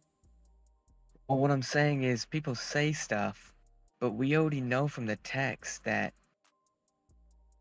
especially the God of the Bible, uh, you're not it. Like you have to look outside of yourself, look at the world, and look at wisdom itself, and figure it out, find it. Just like how you find everything. Somehow people are able to get, houses and cars and relationships. They're having all this stuff and they find that, sure. And they obviously prioritize that than everything else. Just look how many people are actually reading the Bible. Or even in other countries with other religions or whatever ideas. Everybody's prioritizing, from what I've seen, everything else other than trying to pursue truth. It's a universal thing going on, not just trying to bash necessarily Western countries. You're telling me that you're pursuing God, but yet you rather watch a TV show than maybe do some research and meditate, What you or think you rather would sin than do it. I'm I'm just sorry. saying that you can dwindle the numbers a lot just from what people say compared to what they do and their behavior. They're actually proving it. They're proving their will and desire with their behavior. Where, people all singing it. They go to these church buildings, they sing, I surrender all and I give all to God. Uh, I'm sure you understand that doesn't seem to be that's happening. Yeah, it Um, seems to me that you're pointing out something that sounds like a problem with believers. But even if you follow the right path and you are directed in the right path to finding God's truth, that's still problematic. Even if yourself very close to God because you are very clear in your mind and in your heart. You already tried going outside by the cars and the churches and the houses, and you couldn't find God there. So you're going to the right path now. You're going to the real God, which is the Lord and Savior, and you are starting to Well, comprehend the thing truth. is, If you allow me for a second just to finish, yeah. even if you finally find yourself in the right path, that is problematic because whatever Wait, you're say that one more time. Sorry, say that one more it time. seems to me that you're pointing out that people supposedly are going after God's truth, and they're doing that through the wrong path. Okay, this is what I'm getting from what you're telling me. So people are not Well, yeah, aware no, you're right. that I there's a agree because there God is if not a house. yes. So if God you is allow not a me, car. God is not a wife or a husband. He's not money. He's not gain in this world. but You're even if a just a person, fool if you think yes, that. That's even all. if That's all I'm saying. yes, but even if you finally did all those things and you find your errors, like I try to find God in these things. I follow the what's it called, the prosperity gospel. And now I know my mistake, and now I'm going to the right path, and I'm going to go with God and go the right path. Even if you do that, you cannot get away from a problem, which is your feelings. Yeah. Because the moment you find the right path, the only way for you to know that is through your feelings. No, it's not. No, see, feelings are, again, unless you want to try to define it better, I'm gonna give a definition, and you could Mm-hmm. tell me if I'm wrong. Mm-hmm. But feelings are dealing with emotions, and No. emotions are reactions to what you programmed yourself with. Mm-hmm. I could be persecuted and about to get shot or crucified or whatever, but be happy. You say, Mm-hmm. well, how could I that be? agree. Yes. You Yes. could think, and the whole book could even be wrong. I could be a literally just crazed maniac about to get crucified and happy. Yes. What I'm trying to tell you is feelings do not. And if you yourself just say, well, I'm gonna follow what I want, my desire, and what I feel, well, then you're just God. No, no, no. But Like wait a second. that's Wait a the whole second. Wait a point second. of it. Then You said you're not actually seeking God. You're seeking your own feelings. That's not at all no. in any way. You said some. And it's a principle problem. It's a Yeah. question, my friend. It's a question. You said feelings do not, and then you said something else. Were you going to say something? Feelings do not what? You said feelings I do don't know. I not. don't know exactly. I don't remember what I said there, but I would say that um Can you repeat as that far as sentence that you said one more time? That feelings do not do what? Because I think you. I don't remember exactly what I said, but I'll say that um Mhm. feelings do not lead towards God. Your feelings about emotional reaction to what you already prescribed will is not what it is. Okay, Just okay. just Stop right saying. there. Stop Like right it's there for a if moment. you think if yeah, you can go. Please stop right there for a moment because I'm telling 180 degrees what you're telling. I'm telling you that the only way you're going to take action towards God is via your feelings. There's no other way. You cannot go towards God, take actions towards God, any God, if your feelings are not involved. No, I look. I'll describe it a different way because now we can Mm-hmm. actually start dealing with devices. Mm-hmm. So what I'll say in a very simple way is instead of saying feelings and emotions and stuff like that, that's actually just surface level stuff. We could talk about the very devices. What you're talking about is, uh, according to the Bible at least, which I'm sure you agree to some of the terms, is there's apparently a device within you that could hold a will, law basically. And then the Bible, law is word with power. So obviously people hear about the will of God, maybe the will of the Bible, but they don't treat it as a power. They can know about it, but yet they don't know it in the heart because they don't treat it as a power. If you take the will of God in you and put it in your heart as a power, you're making it your God as a power for applicational purposes. You can make him your God and you know God because it's a certain device in you, I believe dealing with the soul, where you yourself, with your free will is basically a device where you can choose. Free will is not a substance, it's a device, from my understanding. What you take in, what instruction you take in you, determines the substance, whether you're of God, you do the will of God, or whether you're of the devil, you do the will of the devil.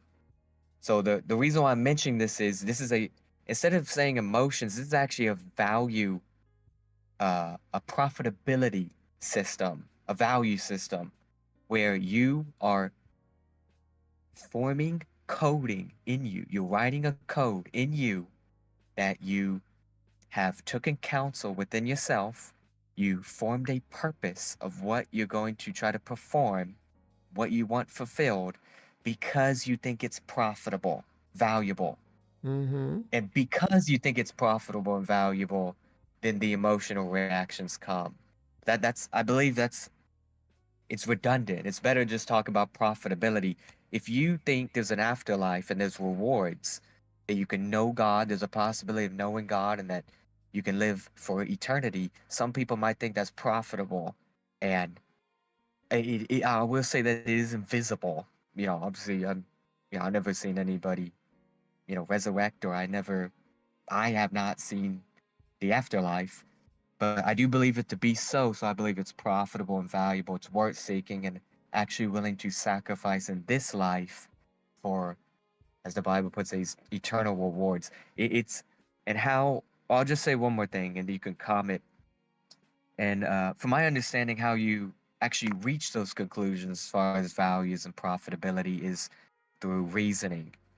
So you are continually taking in information through the flesh and bone senses, and as you grow up you start to develop uh, a notion of what stuff is, how things work. You learn about procedures, and you quickly start to learn about worship and glory and comfort in the flesh, and you learn about these things, and that's when you start to make a judgment of prioritization, basically, and making things, coveting things and making things God or not.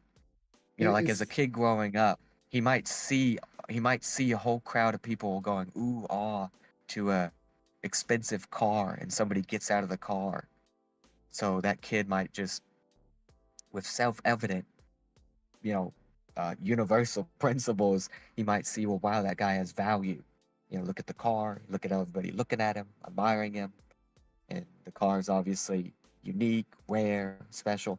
That all of this stuff just happens through, I believe, natural, universal principles.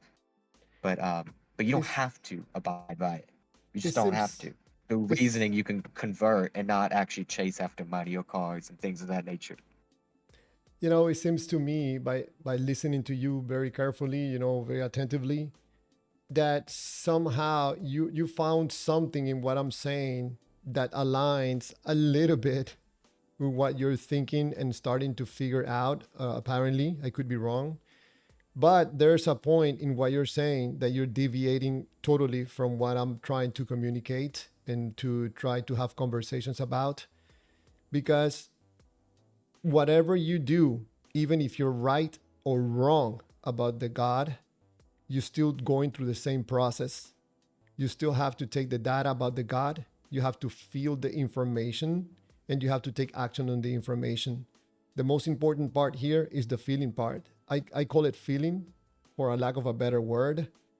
But as long as you feel good about the God, you will be moving toward the God.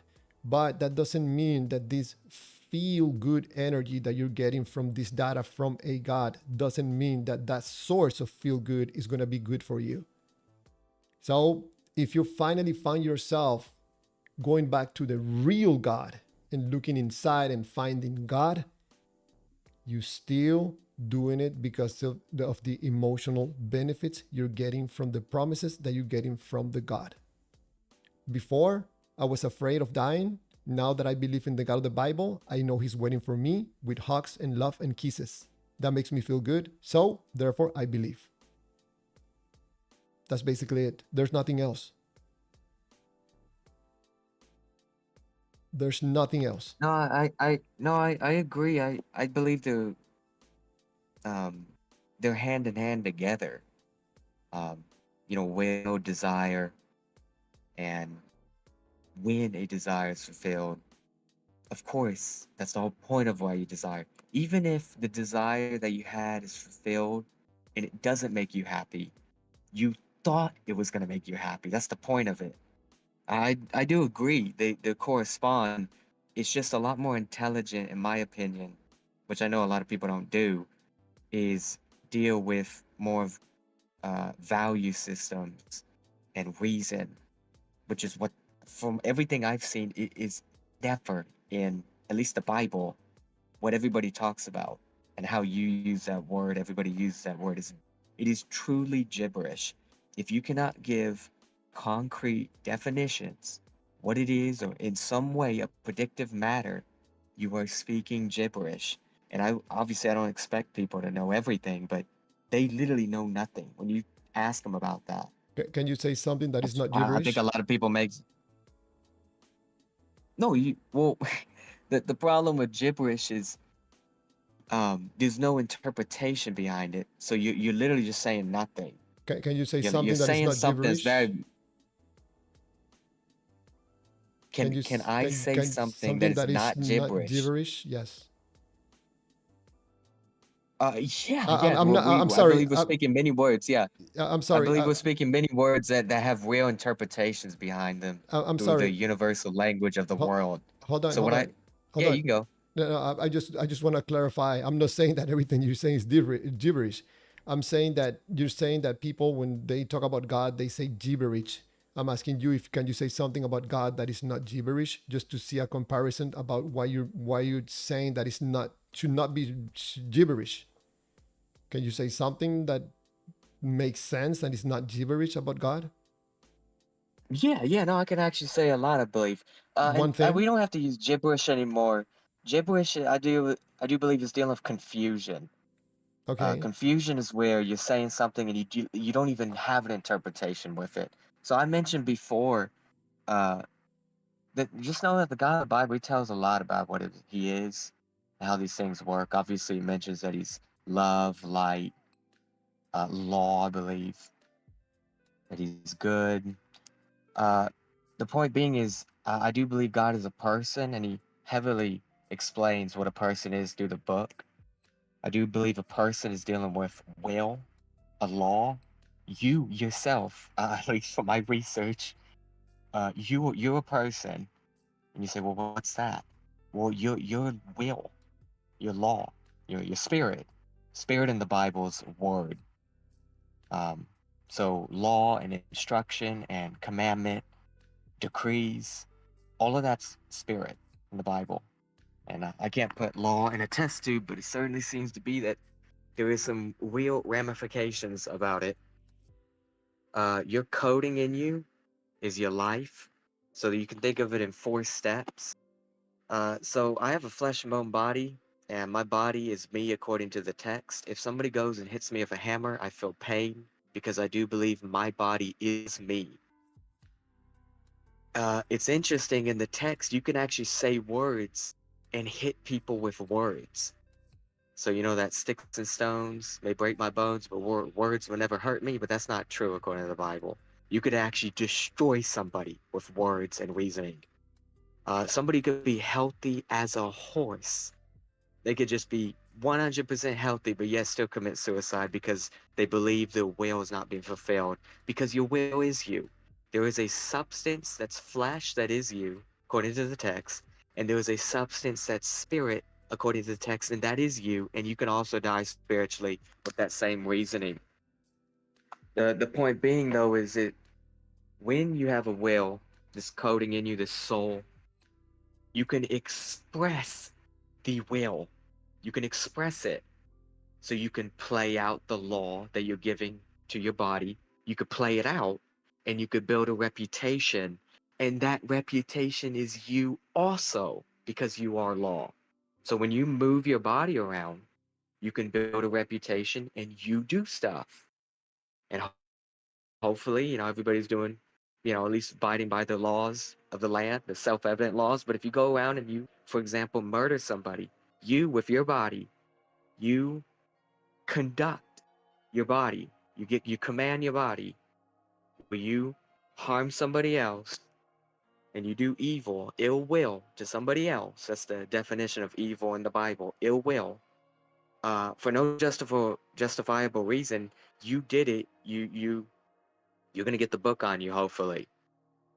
So you have the person. You can express the person. Obviously, God Himself, I believe, is a person. Jesus was expressed. He's he's the image of God, but he's expressing the person. Your mind, also, which maybe don't have to talk about it too much, but basically, your mind, your thoughts are you according to the text.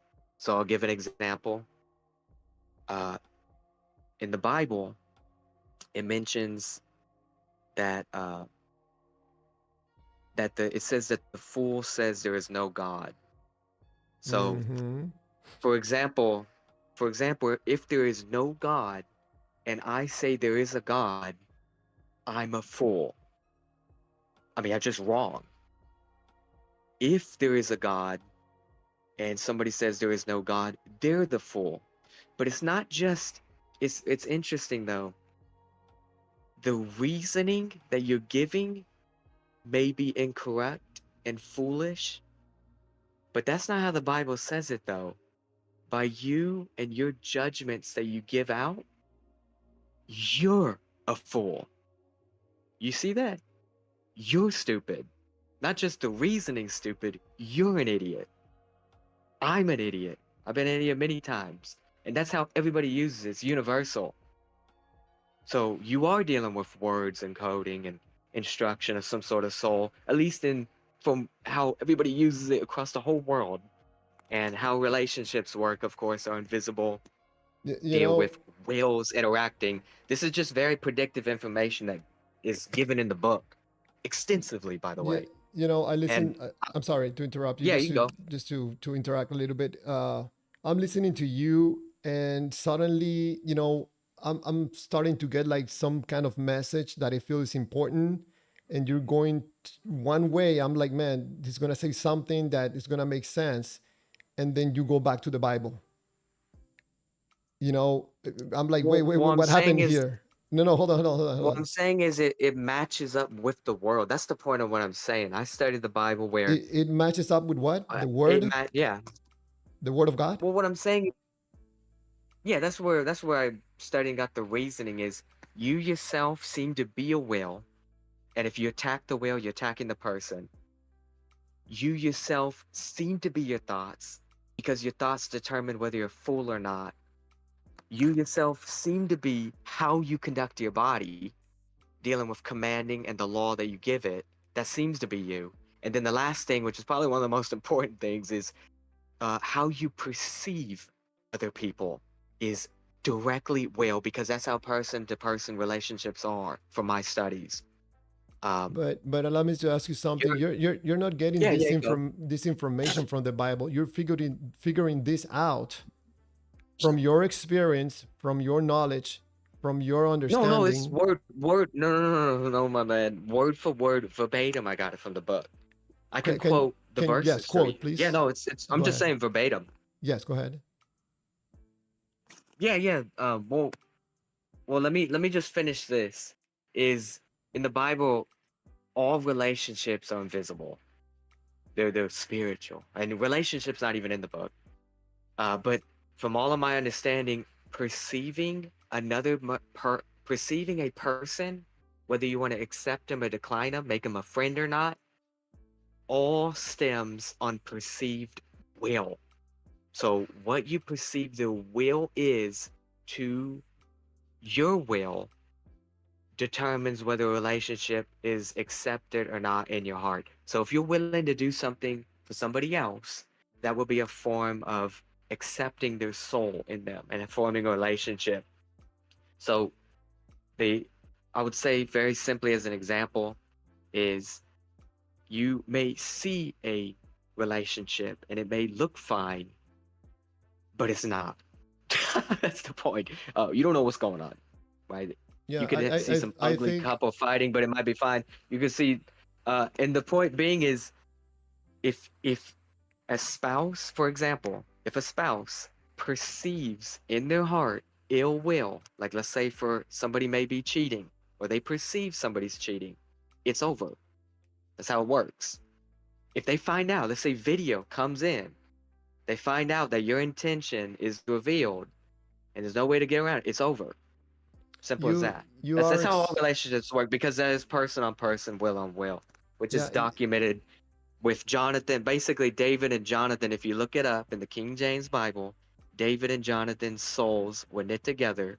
Souls are dealing with will, like your soulmate, or you ask a woman, "Will you marry me?" The will. Uh, David and Jonathan, if you look at their relationship, they're both willing to do stuff for each other. They even say it specifically, whatever you will. That's kind of the point of it. in a way, my friend, you're taking what I'm expressing and you are somehow figuring it out through the Bible. But I promise you, it's not that complicated and it doesn't relate to God. When a lady sees a guy or has a spouse, his husband, her husband, and she doesn't feel good about him because of something that she saw on his phone, she's going to go through this process of evaluating this information. She's not going to feel good about it, and she's going to take action on this information and this feeling, which is going to be probably moving away. Same thing happens with a God. Well, the reason why there's a feeling, because there doesn't have to be a feeling, is because the woman, she herself viewed the man as profitable, something valuable that you can get enjoyment on. And of course, that covenant, or maybe it wasn't a marriage, but probably if you fornicate, then it is a marriage, but that covenant was broken. But what I'm trying to say, though, is you said there's no predictive power in the book. Show me some evidence. Now you want verses. So it's either you want verses or not. But what I'm trying to say is, I just told you, man, you can do your own research, but the God of the Bible, he is will. You have the capability of taking will in yourself. So maybe I could have the substance of God. Maybe I could be a man of God if I take in God. And I myself, even if it's wrong, it just works. The God of the Bible is knowledge. He is will. You have the capability of recording knowledge in the body. You can maybe say, maybe you are the temple of God. Maybe God can come in you, work in you, operate in you. He's an operation. Okay, hold And on. you could play out and perform and express his own person. Hold on. I think there's a possibility, and I could be wrong, that you are injecting your beliefs into this supposed knowledge that you have about the Bible and God that explains human interactions. So I'm gonna invite you right now to go through this process, but stopping at every point so we can interact between you and me. For example, you want to do it through the husband and wife, or you want to do it through an unbeliever? Whichever you choose. I'm not exactly sure what you're talking about. Yeah, I'm Are going to you demonstrate to you so right now well? that in order for someone to Yeah. take a decision on anything on this earth, your feelings must be involucrated. They have to be part of your decision. Feelings Well, what leads I'll say is, you. what is feeling though? What I would say is, what is feelings? Is feelings That is desire? the yeah. What is that? This is the best question right now from you that I have got. Where is this energy coming from? I'm asking people, where is it coming from? Because it's not coming from God. It leads you to one of these currently available gods. and I can Well, demonstrate to that's not. you, I'm sorry, I can demonstrate to you that is not coming from a God. I'm asking you if you're willing to go through an example so I can demonstrate with you, interact with you, or I can explain to you. Either way you want to do it. No, I understand. I'm just getting some definitions because you said feelings, and I asked, well, what is that? Then you started talking about it's a power, um, energy, at Yes, least that's what you said, energy. energy. Yes. Well, that you know, I'm you know willing. that I'm that willing still to doesn't take maybe it. explain that much stuff. If you want to continue on explaining what is that, I mean, energy. I got my phone and it has energy, but it doesn't have feelings, I'll so that doesn't explain to really you. help with it. Yes, But I will say though, well, I'll say one thing, just stay on topic at least, is Mhm, I mentioned this energy you talk about. mhm. The Bible makes it clear that there's a substance that everybody has that's of God. The breath. It's essentially a device. It's a device that can. It's like a host. But what I'm trying to say though is, from my research, that energy, it's a power. It's word with power, law. Like you have a will. That will, according to the text, is not nothing. It's something. It's spirit, and it's attached to a device that's a ghost. God himself is a ghost. He has a will. He has a power. You yourself are a ghost. It's not. I'm not saying I can explain it all, but I'm just telling you that I know about the energy and power. It's directly linked to will, though. Mhm. Clear as day. If you have everything I just said, you might have looked around and discovered that yourself, but you're not getting it from the Bible. Well, you don't know that first. And I did get it directly from the Bible because I'm not intelligent. What I'm trying to say, though, is your will, by definition, is literally coding in you that you ascribed to have power. And if you don't fulfill it, you are going against self. Like, do you understand what I'm saying? I kind So of instead of understand, so but so if you don't link feeling to something tangible that you can at least test, I think you're wasting time, or you're just shooting in the dark. If you say feelings, well, that's energy. Well, what is that? Power, life. You have to do something where it has some sort of predictive power. That's all I'm mentioning. yeah, this is the part that I get confused because you're talking about something like separate from God, but you connected it to back to God. So, in my point of view, I'll take it even farther out there.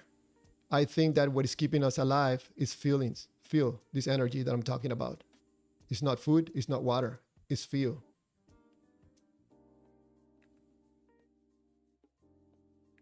I can give you an I example. think I get what you're saying. I'm just saying that if you can't describe what it is in some way, I think that's a principal problem, and I don't think you can teach.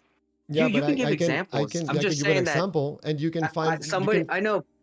Yeah, you yeah, can you can. I'm just saying that somebody can just say, well, I think it's my blood. Yeah, I think it's yeah, I the agree. the energy from the sun. It Um, could be the sun, it could be the light of the sun, it could be the trees, the wind hitting the trees and getting energy. It could be anything. But it's still powerful and it's keeping you alive. I can give you an example. yeah, yeah, go for it. I don't mind Someone examples for has a clarification. family, someone has money, a good job, a good life, a good house, a good car, and they will end their life because of no feeling or a bad feeling. They have food, they have water, but they have no more life in them. Yeah, but what? The I know, but the no life in them. So Mm-hmm. first of all, you're actually describing two lives, Mm-hmm. which is what I believe. So I believe you have an outward flesh and bone life, Mm-hmm. which is dealing with blood and breath, and then you have some other device that is you dealing with this ghost, and that is Mm-hmm. also life. It's spiritual life. So at least we have that akin, right? Mm-hmm. Does that make sense? So Yes. Jesus, do you believe Jesus, flesh and bone, died, but spiritually never died? It even says Abraham never died. Is it But possible for Abraham was you just a if man. is it possible for you to describe these things without going into the Bible? Because for me, you're going from talking about something that's starting to make sense into preaching.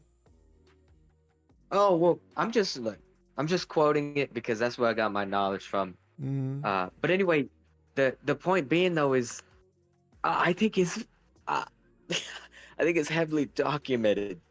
People even testify to it before they kill themselves, having pretty much unimaginable wealth, to me at least. mm-hmm. It's very clear. Do you know the reasoning why people do that? Because the feelings, again, the feelings are a byproduct. You understand? They're reactionary. What I've at least seen multitudes of times is they realize that when they get to certain things, they fulfill it, it's not what it turns out to be. In a Mm-hmm. I very agree. principle, basic way. Yes, I They agree. have this desire, they chase, they get it, and the will is fulfilled, and it is not what they expected, and it actually turns into disappointment. And Absolutely. That's what I define as finding. that's deception though. That's deception though. Yes, They that's themselves they deceive themselves through riches and the chase and whatever. it's not exactly And when deceiving the way I see it. I'm sorry. It's not deceiving. yeah, It's that when you find a source of feel good, doesn't mean that that source is good for you. So people think that a car is going to be a source of feel good. Once they get the car, they find out that it was just in your mind. It's not real. They don't feel good. So they have to go find something else that is going to be a source of feel good. Because if you don't find sources of feel good in your life, you know what's going to happen. yeah, no, I sort of get what you're saying. That's the point of it. Is what fills that void perfectly? What's the best thing to Yes, fill the void? a God. That's the whole conversation. A God. You can fill that void with a God. You find a source of feel good with a God. Well, well, I would say that um at least from my definition of God, uh, if you have a God, you are completely submissive to it and you obey it, and no matter what it takes, like if you love money, you're willing to get rid of all morals, even people that would think, what on earth, why are you doing this? Well, if you love money, bring on the money. You can get pretty much anybody to do anything. What I'm trying to say is that is the God. If you say I'm gonna do anything to get this truck, that is your God. You're serving it. Yes, I agree. I That's the totally point of agree. it. You can find a It's just the God. problem You is you get the truck, it breaks down, it yes, gets old, yes. You nobody can cares anyway, and you start to realize that you were a fool and you're deceived when you yeah. should have studied reality The, better and probably sought for more there's people longer right now. lasting things. There's people right now finding gods in AI companions. There's people finding gods in changing their sex. There's people finding gods in doing things. Whatever provides something that feels good, they can feel that void or try to fill it up just to find out that that's not making it. And this is what happened when you believe in a God. This live stream right now is talking about this process that we go through of having data, feelings, and actions is in relation to a God. Why? Because it's one of the biggest lies that we tell ourselves, in my point of view, that there's a God.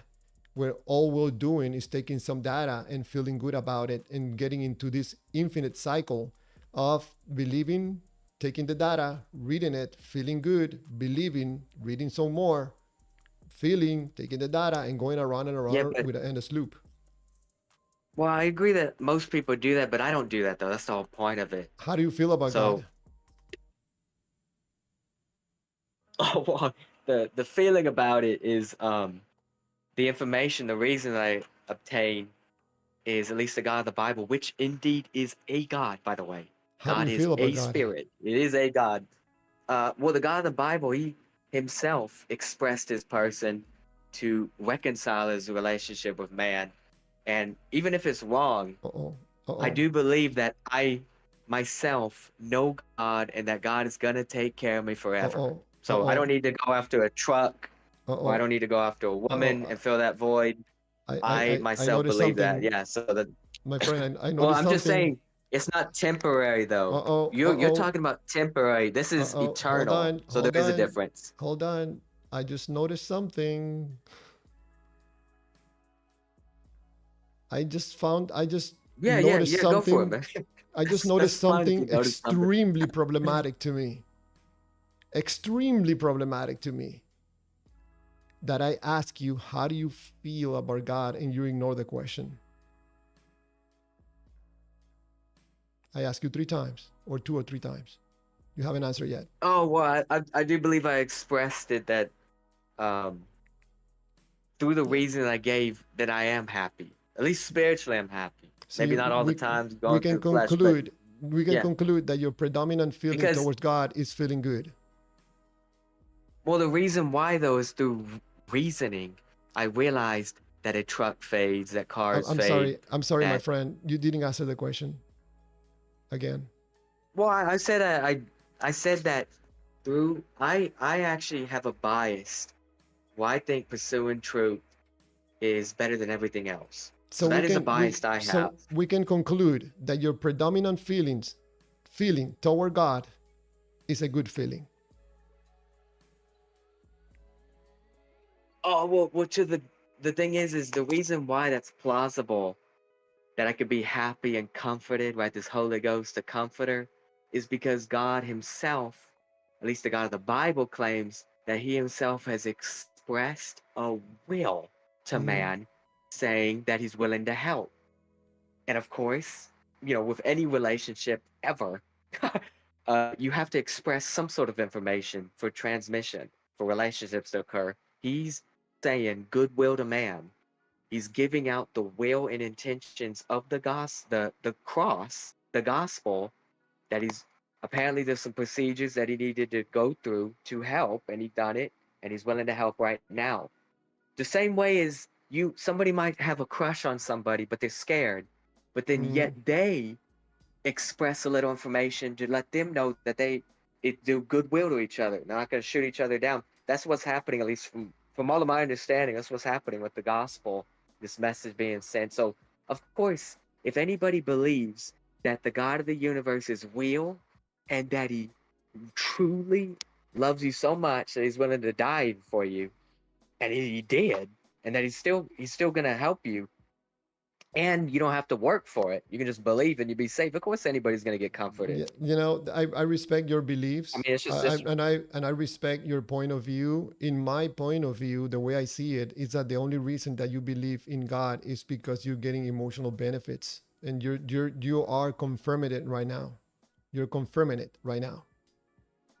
So, in other words, I'm not. I know, but the reason why, just know, I know, but you keep saying emotional benefits. Everybody does everything for emotional benefits. Yeah, and that's unless you're just a problematic. crazy. Well, it's not problematic It because is. I if can you tell do you stuff why. that's truthful, no. The reason why people do things that are emotional, beneficial, is because they think it's profitable, valuable. There's nothing truly wrong doing something if it's profitable. No, but That's the whole reason why you do anything, is you think it's profitable and valuable. even From if you my find out, understanding. even you find out later, you take apart the unvaluable thing and the earthly thing, and you put the focus and the main importance on what you know goes with God, the truth, you still doing it through beliefs, your feelings. I'm sorry, your feeling. That information right there feels good to me, and that still could be wrong. I would say I do have faith and I do believe it could still be wrong, but I don't believe it to be. But the point being is, if it's not wrong, because it feels then good to it you. is the most valuable. Well, no, it's not. Again, what You feels good to said that you me feel is good pursuing for God. truth. I'm sorry. You said I that know, you but feel good. I've already. Yeah, I know, but I'm not saying I feel good. If I just do stuff because I feel good, I probably would have done drugs and drinking, all that type of stuff. That and the No, carnal you wouldn't. nature. No, you wouldn't. People. Well, no, what Uh, I'm saying is, for the flesh and bone body, if you want your own pride, if you want to be something in this life and get value, You have to actually set aside the flesh, work hard, slave almost today, and then you can get that benefit uh, of whatever you want. Maybe you can get the truck you want. What I'm trying to say is self-evident to put away the flesh, especially temporarily, to reap more rewards. What I'm trying to say though is in the Bible, it's 100% putting away the flesh and dealing with the eternal. And Okay, I look, so let's I say, have a I'm bias. sorry, I have a just bias. hold Yeah, on. Let's say yeah, you that can you go. put 100% aside your fleshy desires and you go 100% with God. What would you do differently? What would you do differently? Oh, I think that's probably pretty self-evident. Is No, to you're gonna me. suffer. You're gonna suffer a lot. Like, for example, what's going to Terribly happen? Can you give me an actually. example of how you're going to suffer? Like losing all your friends, losing Um, all what would, profitability and value, I'm sorry, hold all on. What, opportunity I had, at least with my hold on, testimony, all hold on, my friend, value hold that I've on, had in this life is gone because of my hold belief. on. What would you do exactly that you're going to lose all your friends? What? Wait, say it again. What would you do exactly that you said that you're going to lose all your friends? Oh, what I'm doing right now. Which is what? Saying that you're wrong, saying that you yourself, I do believe you're wrong. I do believe that even if it gives offense, you need to work on it. If you think you can learn Wait, yourself about God, hold on. I asked you you're something just wrong. about. That's one of the reasons. So all your friends are Yeah, gonna you should. leave you. All your friends are going to leave you because you're telling me that I'm wrong. Well, I'm giving an analogy. If I say I have the That truth, analogy is not then very they good. don't. They're wrong. No, Yeah, no, it is. I'm no, no. saying, But hold on, my friend. Let's have a conversation. I'm trying to understand this. Okay, I'm not trying to prove you all right, wrong all or right, trying all to right, but make you unbelieve God. But at least we try to have a valuable conversation. You're gonna tell me something, and I'm questioning what you're saying. You know, I'll be yeah, no, appreciating if you I answer get the what you're question. saying. So if you're gonna lose all your friends because you're gonna go 100% towards God and you're not gonna be focused on earthly things, you said that if you do that, you're gonna lose all your friends. And when I ask you what you're gonna be doing, that you're gonna lose all your friends, and you're telling me that I'm wrong. How does that work? Well, what I'm saying is, as an analogy in real time, if I myself believe something to be wise and true, and they need it, yeah, by definition, the whole point is if you say somebody's wrong, then they're not wise. And if they're not wise, they're doing something that's not profitable. And that's in principle going against, I believe, will. That's the whole point of why. Even, and I'm not talking about you go to a church building. So church buildings, that's all a joke. I'm talking about people. If you look in the text of what happens about people dying, people losing. Look at Paul, for example. I mean, I don't know if you read Paul or anything, but you can read about his lifestyle. Obviously, Jesus himself, his lifestyle, and what happens to him. What I'm trying to say is that and example, most people do not like reading about the Bible, talking about the Bible, and especially uh, as the Bible would say, is referring to them being evil and sinner. You just call y'all. Do you the what is it the previous African person? I don't know his name. Sorry, forgive me for that. But y'all both saying that you're good people. That's ridiculous. You're ridiculous. If you think you're good, I think that's absolutely ridiculous. And if you don't think that's ridiculous, well, why don't you go ahead and confess some of your sins to us? Think of if you can think of the worst things you've done, go ahead and shout them out. And you wouldn't want to do it. You wouldn't want to tell your own family and friends. They'll be horrified. And of course, when you get in front of God, that's why I'm trying to warn you: is you ain't gonna make it. You're not good. And when you start actually bringing people down, which is what, in the Bible's perspective, bring people down to their real, actual reality. Uh, People don't like that. There's pride involved.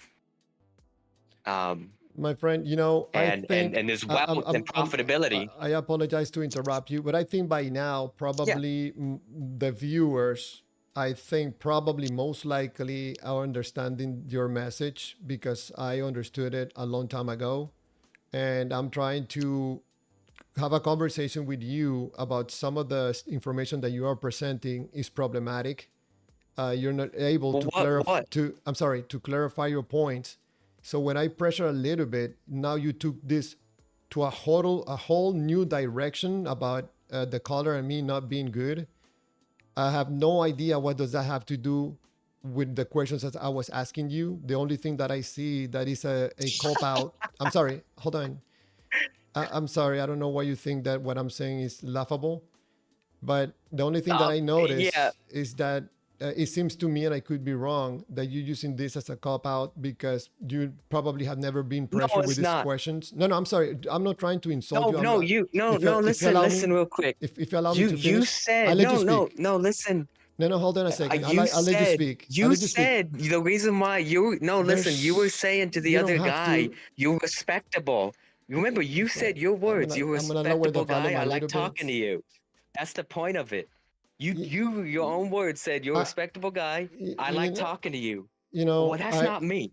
I'm I gonna call you for what you are, and that's why. And the reasoning that you can't see that in real time is, we're getting to the I think point delusional. that I'm trying to talk and you're gonna continue interrupting. This is what I know that you have Well, you nothing else to say because the conversation is over.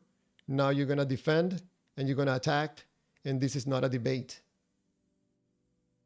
Well, it is a debate. You're saying I'm wrong and don't know what I'm talking No, no, no, about. no. I'm not When saying that you are your wrong. words I'm not say saying you that like you're. talking to people that are I'm good sorry. people. You're gonna I'm saying you're interrupt. not a good person. Yeah, I am not saying that you're wrong. That's why I was asking you a question.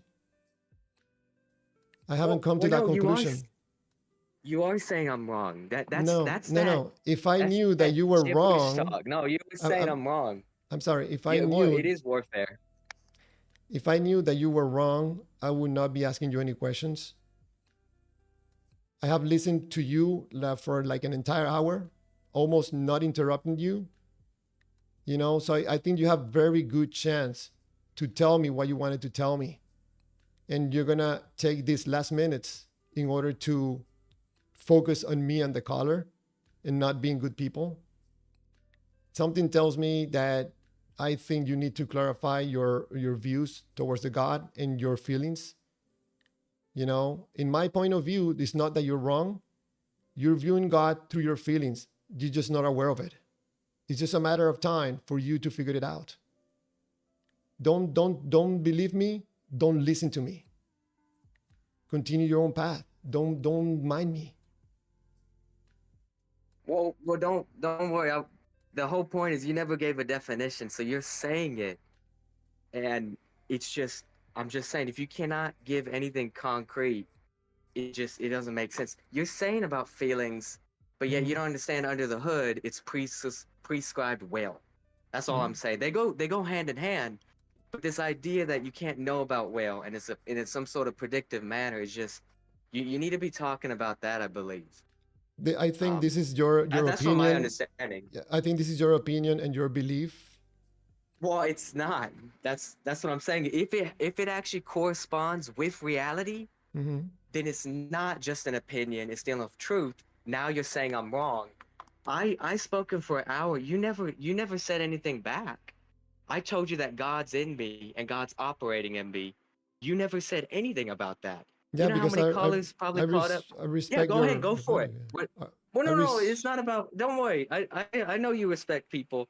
Just tell me where there's an error, and then maybe we can get to something. If you just feel that I'm wrong, even though everything I said, I mean, there's no problem with it, and especially if it's quoted in the Bible. Maybe the Bible has some validity in this category. But you're just saying that, well, no, I don't want to hear this Bible stuff. And then, of course, that's just your opinion, even though I can't say anything about it. I mean, that's if you want to work with that, you can. But I'm just trying to give what is your definition? You're not providing it to me. You're saying it's energy. So, okay, apparently my computer has feelings. Uh, Mhm.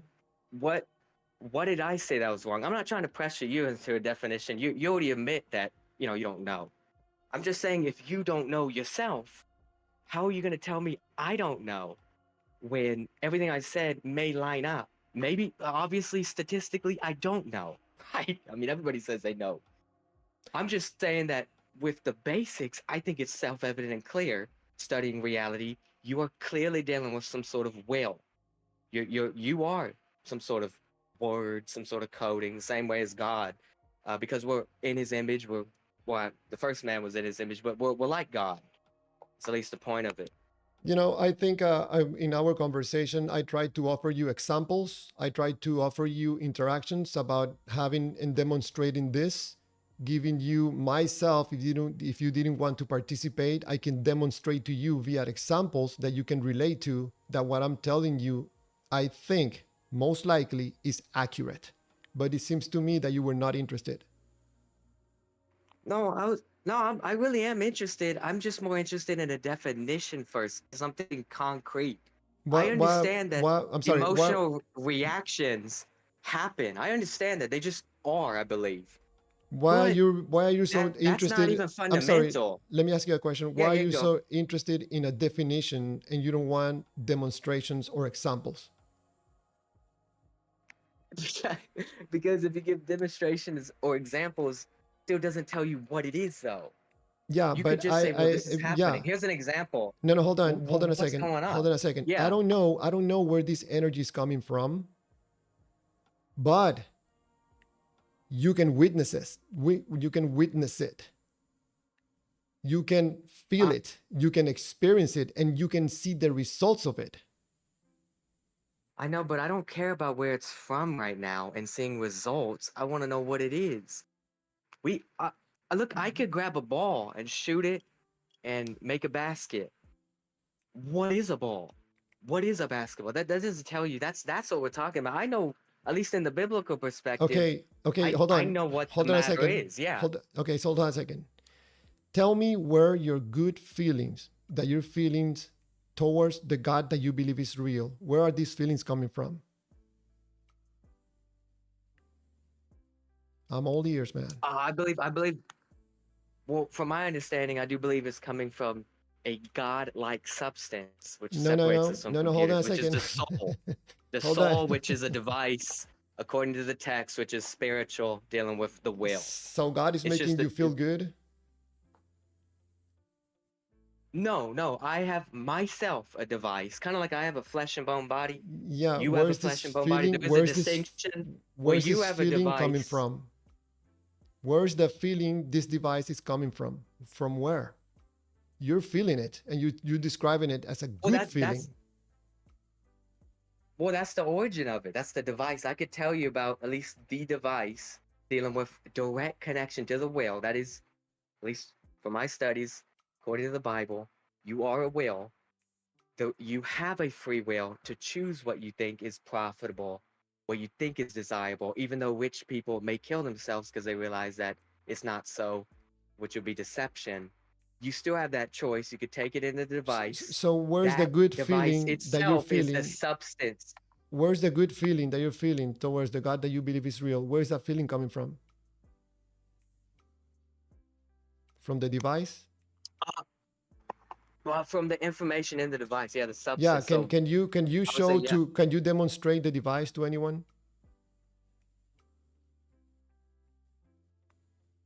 Oh, I could demonstrate. I could tell you what it is, but I can't put it in a test tube. I already demonstrated what it is. You could be making it up. Well, I'm sorry, you could be making it up because you cannot demonstrate it to anyone. but I could tell you what it is, though. So you want me to demonstrate? I'm sorry. You can't tell me what it is. No, I don't want you to demonstrate. Do you want me to make something up and tell you what this? Do you want me to make something up like you're doing about the feelings? Because you cannot demonstrate to anyone. Well, the thing is you don't have any principles as far as, you think you can do it yourself. So you would, by definition, have to make it up, unless scientifically. Yeah, but I don't dare. I don't dare. In a test tube. So yeah, make up something. Yeah, and go ahead and go for it. To make you happy? To conform to your to conform with your fashion. I'm sorry, to conform with your requirements for something, to believe that is accurate. Or I'm just. Well, you don't even know what the thing is. You cannot give a consistent definition for it. Saying energy let me is tell you not something. feeling. It doesn't matter if God is real or not, because the result, you're feeling it. You're feeling good. This is all you want, the feel good. So the God doesn't matter. You cannot demonstrate God to anyone.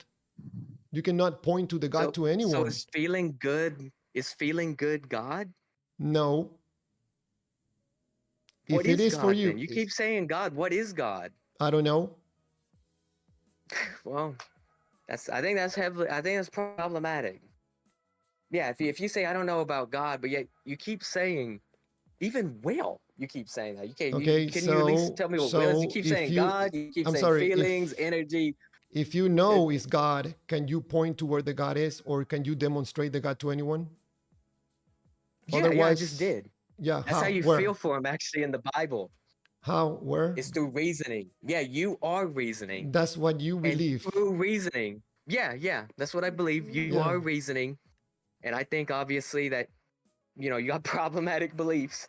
But the point is, you say, So well, do I don't believe you, your reasoning. It my doesn't friend. matter. I can think the same thing If about it's you. consistent and true, You have problematic beliefs. well, can you explain one? I just said you are reasoning. Is that stupid or not? No, I think, I wish this doesn't Oh, go okay. south on Well, this there you go. I wish this doesn't go south in this conversation. You're not doing anything different than me. And I'm pointing that out. I'm telling you there's a process that we can see, we can feel, we can test the result, okay, of this process. You're doing it right now as we are talking. The God feels good, you believe. You're describing 100% what I'm doing. So I don't know where this feeling is coming from, and you don't think that I'm wrong in this process. But I ask you, where is that good feeling that you're feeling coming from? And you say it's coming from a device. You're just making that up. Yeah. Well, no, what it is you are something. Unless you want to believe you're nothing, but you are something, and something invisible, according to, many people's beliefs. There's something that's invisible going on. At least what we don't see with the natural flesh eye. If you're willing to submit to that, then we could work with that. But if you are something, what is it? Can you describe it in any predictable manner? In the Bible, your soul is the understanding of yourself. Your soul is your will. And you can test that. As simple as How? that. How? It's very testable. How? Well, you yourself, I'll give you an example. You yourself, you have a will, and you want to be wise and smart. I believe in this conversation, I don't think No, you no, are no, being no, no, no, wise no. and Hold on, smart. hold on, hold on, hold So on, then, hold on, hold therefore, on, hold you'll be on, going hold against on, your hold will, on. and You're and no, that no, will no, be no. make you feel bad. Hold on a second, my friend. Who told you that I want to be wise and smart? Who told you that? You started with this example in a very wrong way. I'm sorry. You're making that Do up. you want to be wise and smart then? No, no, I I'm just don't. saying. No, I don't. No. Well, I think that's So you're wrong, probably right why you're there. at the state that you're in then. Probably I'm an No, I'll ignorant. I'm succeed. an ignorant person. I don't want to be wise and smart. So your Well, there's deduction is nothing wrong with wrong. being wise and smart, I'm sorry. Hold because on a being second. Hold wise on a and smart is second. about knowing what stuff is and knowing Hold on a procedures. second. So You I were do just believe that wrong. is the reason why you're in. I think you want to look wise and smart, but maybe not be wise and smart then. But Oh that's why man, you have your I channel. respect your opinion, but you starting with a deduction that is wrong. I suspect that your other deductions about this device are also wrong. If you're going to start with this example the wrong way. Well, you're My goals in just for life, the in case record, you're saying you you don't want to be wise or smart. I don't believe that. yeah, I think believe you want to it. be wise and smart in your Yeah, job. probably I think you want to no, be wise no. and smart when Let it me comes to clarify. Let me relationships. clarify I something think to you want to be you. wise and No, smart no. to Let me speech, and if I you think allow you're me. just saying gibberish. Yeah, I'm going to clarify something to you. Probably you would have started saying, I think that probably one of your priorities or your first priority is to be wise. And no, no, no, no, no. Hold a second. My priority right now is to bring food to the table to my family. I'm not going to drop that to go study in Italy and be smart and wise. That goal for me already passed. I should have done that in the 20s. Now my goals are different. So I just explained to you, you are very wrong. Believe it And or not and is up to you. how do you put food on the table in the most efficient way? By How do you accomplish that? doing work, moving my hands. A monkey can do it. Inefficiently? What if you took 4 times My long to do a friend, job? don't keep going that way. Don't So keep there going you that go. way. So it is everybody. It's self-evident. Everybody wants to be wise and smart. If you have a My sound mind and friend, you this want to is have not riches going and values good. in this world, if you want to have riches and value in this world, according to Proverbs 8, yes, you need to love wisdom. It's the whole You point of know, it. you need me to If you say cooperate. I don't want, You need me to cooperate with you in order to prove whatever you have to prove. I don't need your cooperation. You're doing it right now. well, what I'm saying is the fact that you say you don't want to be wise when wisdom is required to do the thing you're wanting to do shows that you may lack some of these procedures of understanding. Of course, everybody would say, yes, I want to be wise. Maybe we could go over the definition of wise then. Yes, you want me But to lie? no, I believe you want to be wise. Everybody wants to be wise if you want riches, if you want to fulfill especially hard things in this life, which it is, I do believe, becoming. I don't know where you live, but you probably live in a worse spot than me, maybe.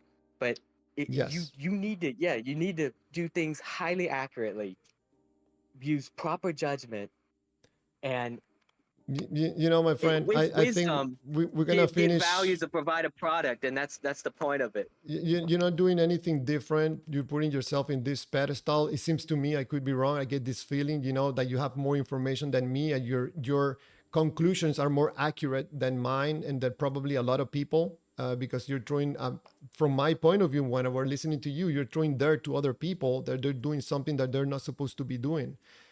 I'm not. This is nothing new. Lots of callers do the same thing as you're doing right now, but I told you I was going to demonstrate to you, show you how this process works, and I can give you an examples. You were not interested because whatever I have to say doesn't align with your good feelings toward the God. Actually, you can run the risk of understanding something that will increase your distance between your God and you were not going to feel good, and you don't want that. This the belief and this smart Go thing that you for have it. about God. I'm sorry, You haven't showed just to finish, and anything. I'll let you talk. Okay, this thing that you are supposedly figuring out is nothing other than your feelings doing the talking for you. The information that the conclusion that you come in, it feels good to you. Hey, you believe. Your God is your believer. Nothing new from other believers. You haven't said anything different. I listened to you for, I don't know, for hours, I think. Hopefully, like, man, he's going to say something that is going to make me think something else. I'm going to learn something from him. No, it's just a guy that believes in a God and feels good about it. Nothing different. Go ahead and finish the call yourself. You want to take 5 minutes? Go ahead. No, we're good, man.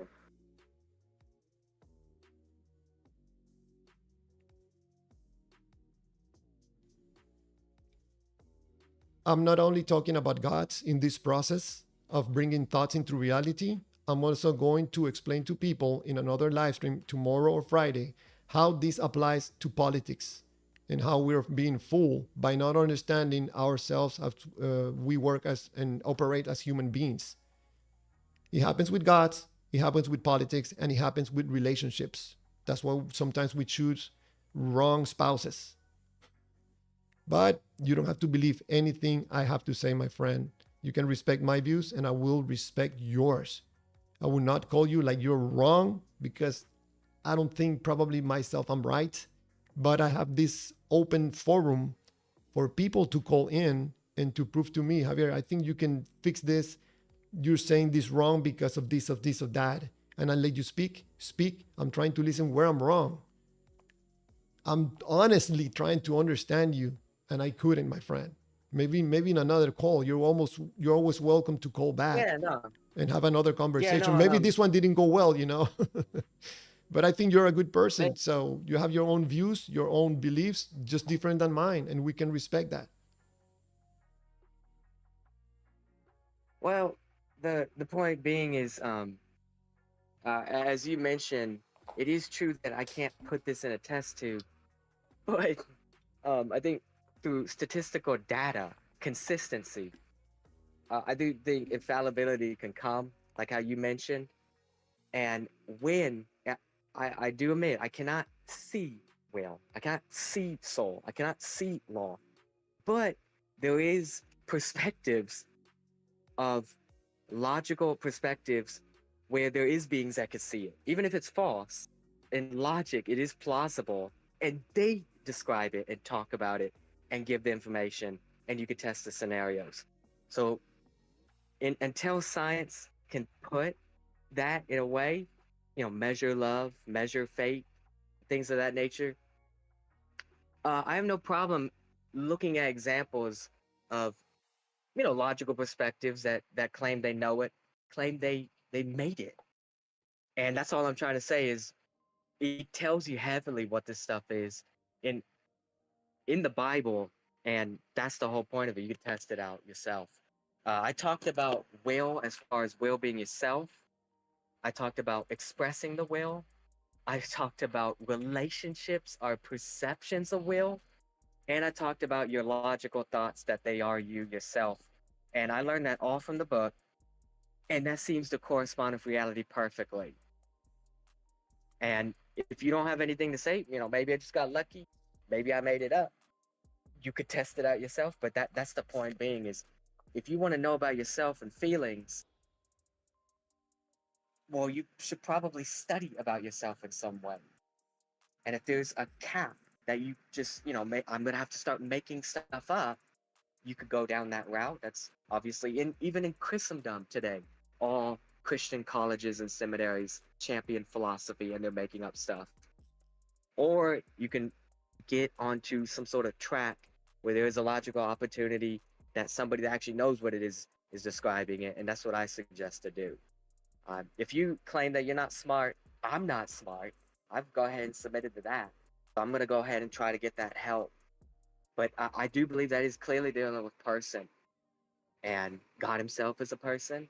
And you could take in his will.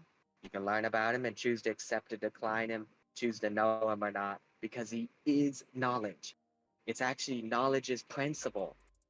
Um, the point, knowledge is foundational, right? The word was God. The whole reality is word. It's information. It's just, it's a substance. That's at least what the text talks about. But I don't know. Just take what you want from it. But if you want to talk about it some other time, at least that specifically, maybe we could talk specifically on something else. Maybe hone in on it instead of jumping around. Or you want to see it from the book, I could show you.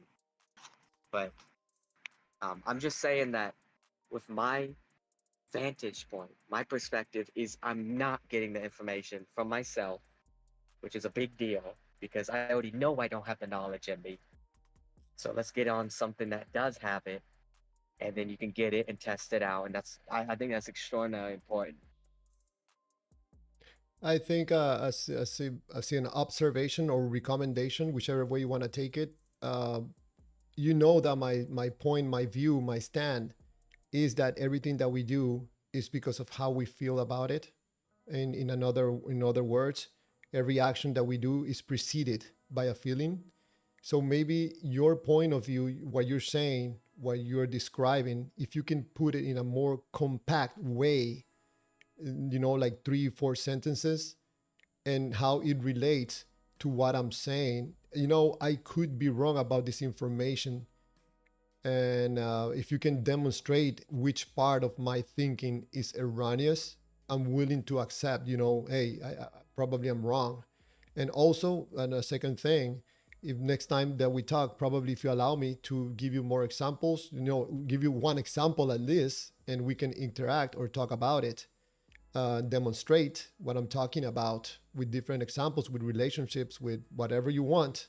You choose the topic and have a conversation about that. I don't want to stop you from believing. I don't want to prove you wrong about anything. I just want you to prove me wrong. I don't want to prove you wrong. Prove me wrong, because I don't want to be putting out there information that is inaccurate.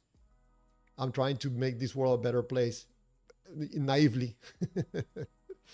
But thank you, my friend, for this call. And again, we get it. We get, emotional, a little bit emotional, but you were never disrespectful. And you sound like a great guy. So you're welcome to call again. Okay. All right, man. Thank All right. Thank you, man. Appreciate it. All right. Thank you. Thank you for the caller for the call. And that was another interesting call. That was really good. Up to a point where I think it started to go south. But I could be wrong. I'm just trying to see which part he was saying that I'm wrong, but it's hard sometimes trying to understand. So, anyways, oh man, it's almost 3 hours. This is unbelievable. This when I get someone calling in, time flies. So, Swamp Wizard, religion is the oldest trick in the book, the carrot and stick principle. Chuck McNorris, a lot of boasting happening. Oh, Chuck, wow. I thought for a moment that he was saying something that was starting to make sense to me, and then he went south towards the book. I'm like, what's going on here? Wow, that was interesting. That was really interesting. Skeletora, you are misinterpreting me, Diva.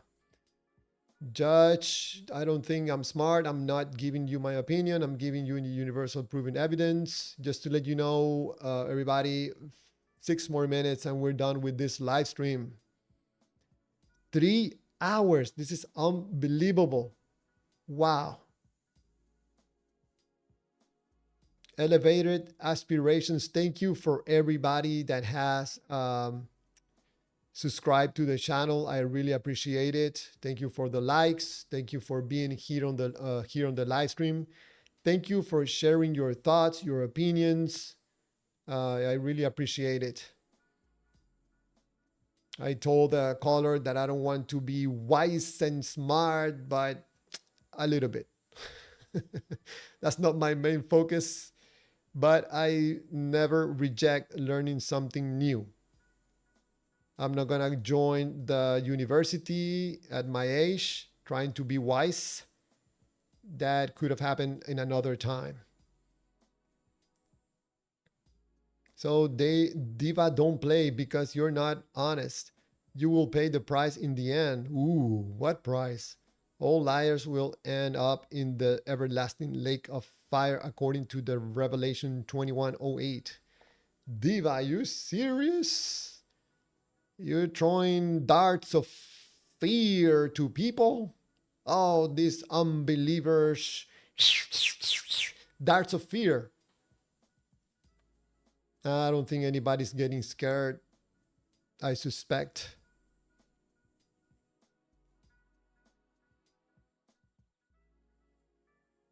Elevated aspirations. Epistemology is a branch of philosophy focused on what knowledge is, how it is known, what can be known, etc. Empiricism, science is just one school of thought.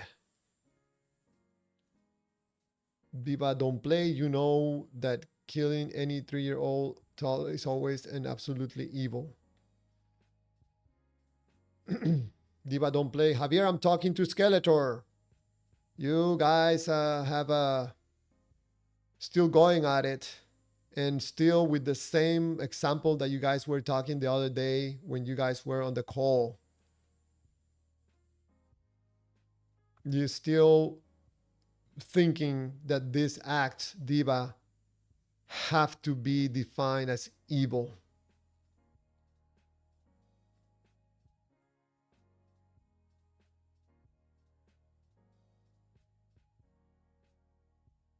Diva, don't play, and Skeletor.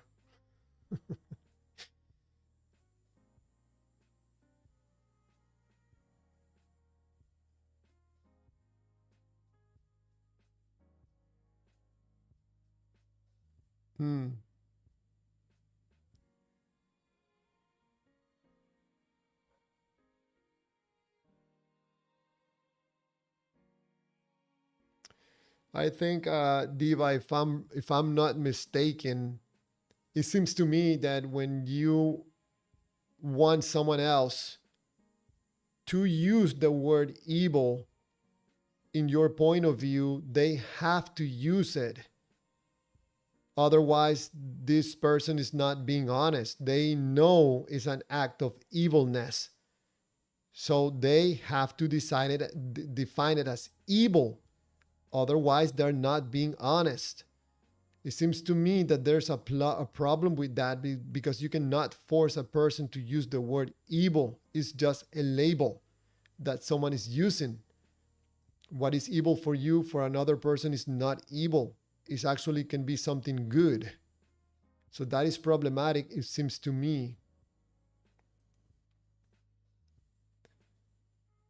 Diva, if you're using the word evil as proof that morality exists and it comes from God, man, I'm not trying to be resistance to beliefs in God. I'm not upset at God. Is that your logic seems to me that it's incongruent. It seems to me. Because in order for you to prove that God exists and morality exists, you need the cooperation of the other person to use the word evil. If they don't use it, they're dishonest. But that's just your point of view. That's your opinion. It seems to me. You could be right. But from what you're reading right now, writing right now, and from what you said that day, I cannot connect 1 and 2, man. It seems to me that you're injecting a little bit of emotions and feelings in there and your own knowledge about the Bible and God, and you're mixing all the stuff and you coming with this conclusion and you presenting it to someone else. If they don't accept this recipe that you got, they're dishonest. Oof. So we're going to be here for 1 more minute and we're out of here. 3 hours flew by. Wow. Thank you for everybody. Thank you, Chuck, for being on the horizontal live stream. I appreciate it very much. We got a little bit of more action on the horizontal, actually 77 views. That's a record breaker. Yep.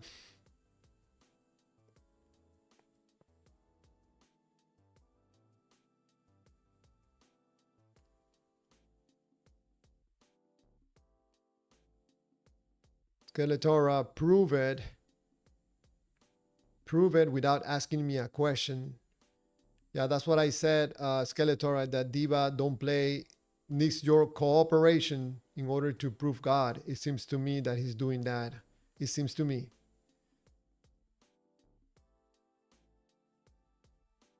All right, guys, I'm out of here. It's been 3 hours. Thank you, everybody, for stopping by. Thank you, Chuck. Thank you, Diva. Thank you, Skeletora. Thank you, Josh. Elevated Aspirations. Thank you, everybody, for stopping by. Wendy. Everybody up there.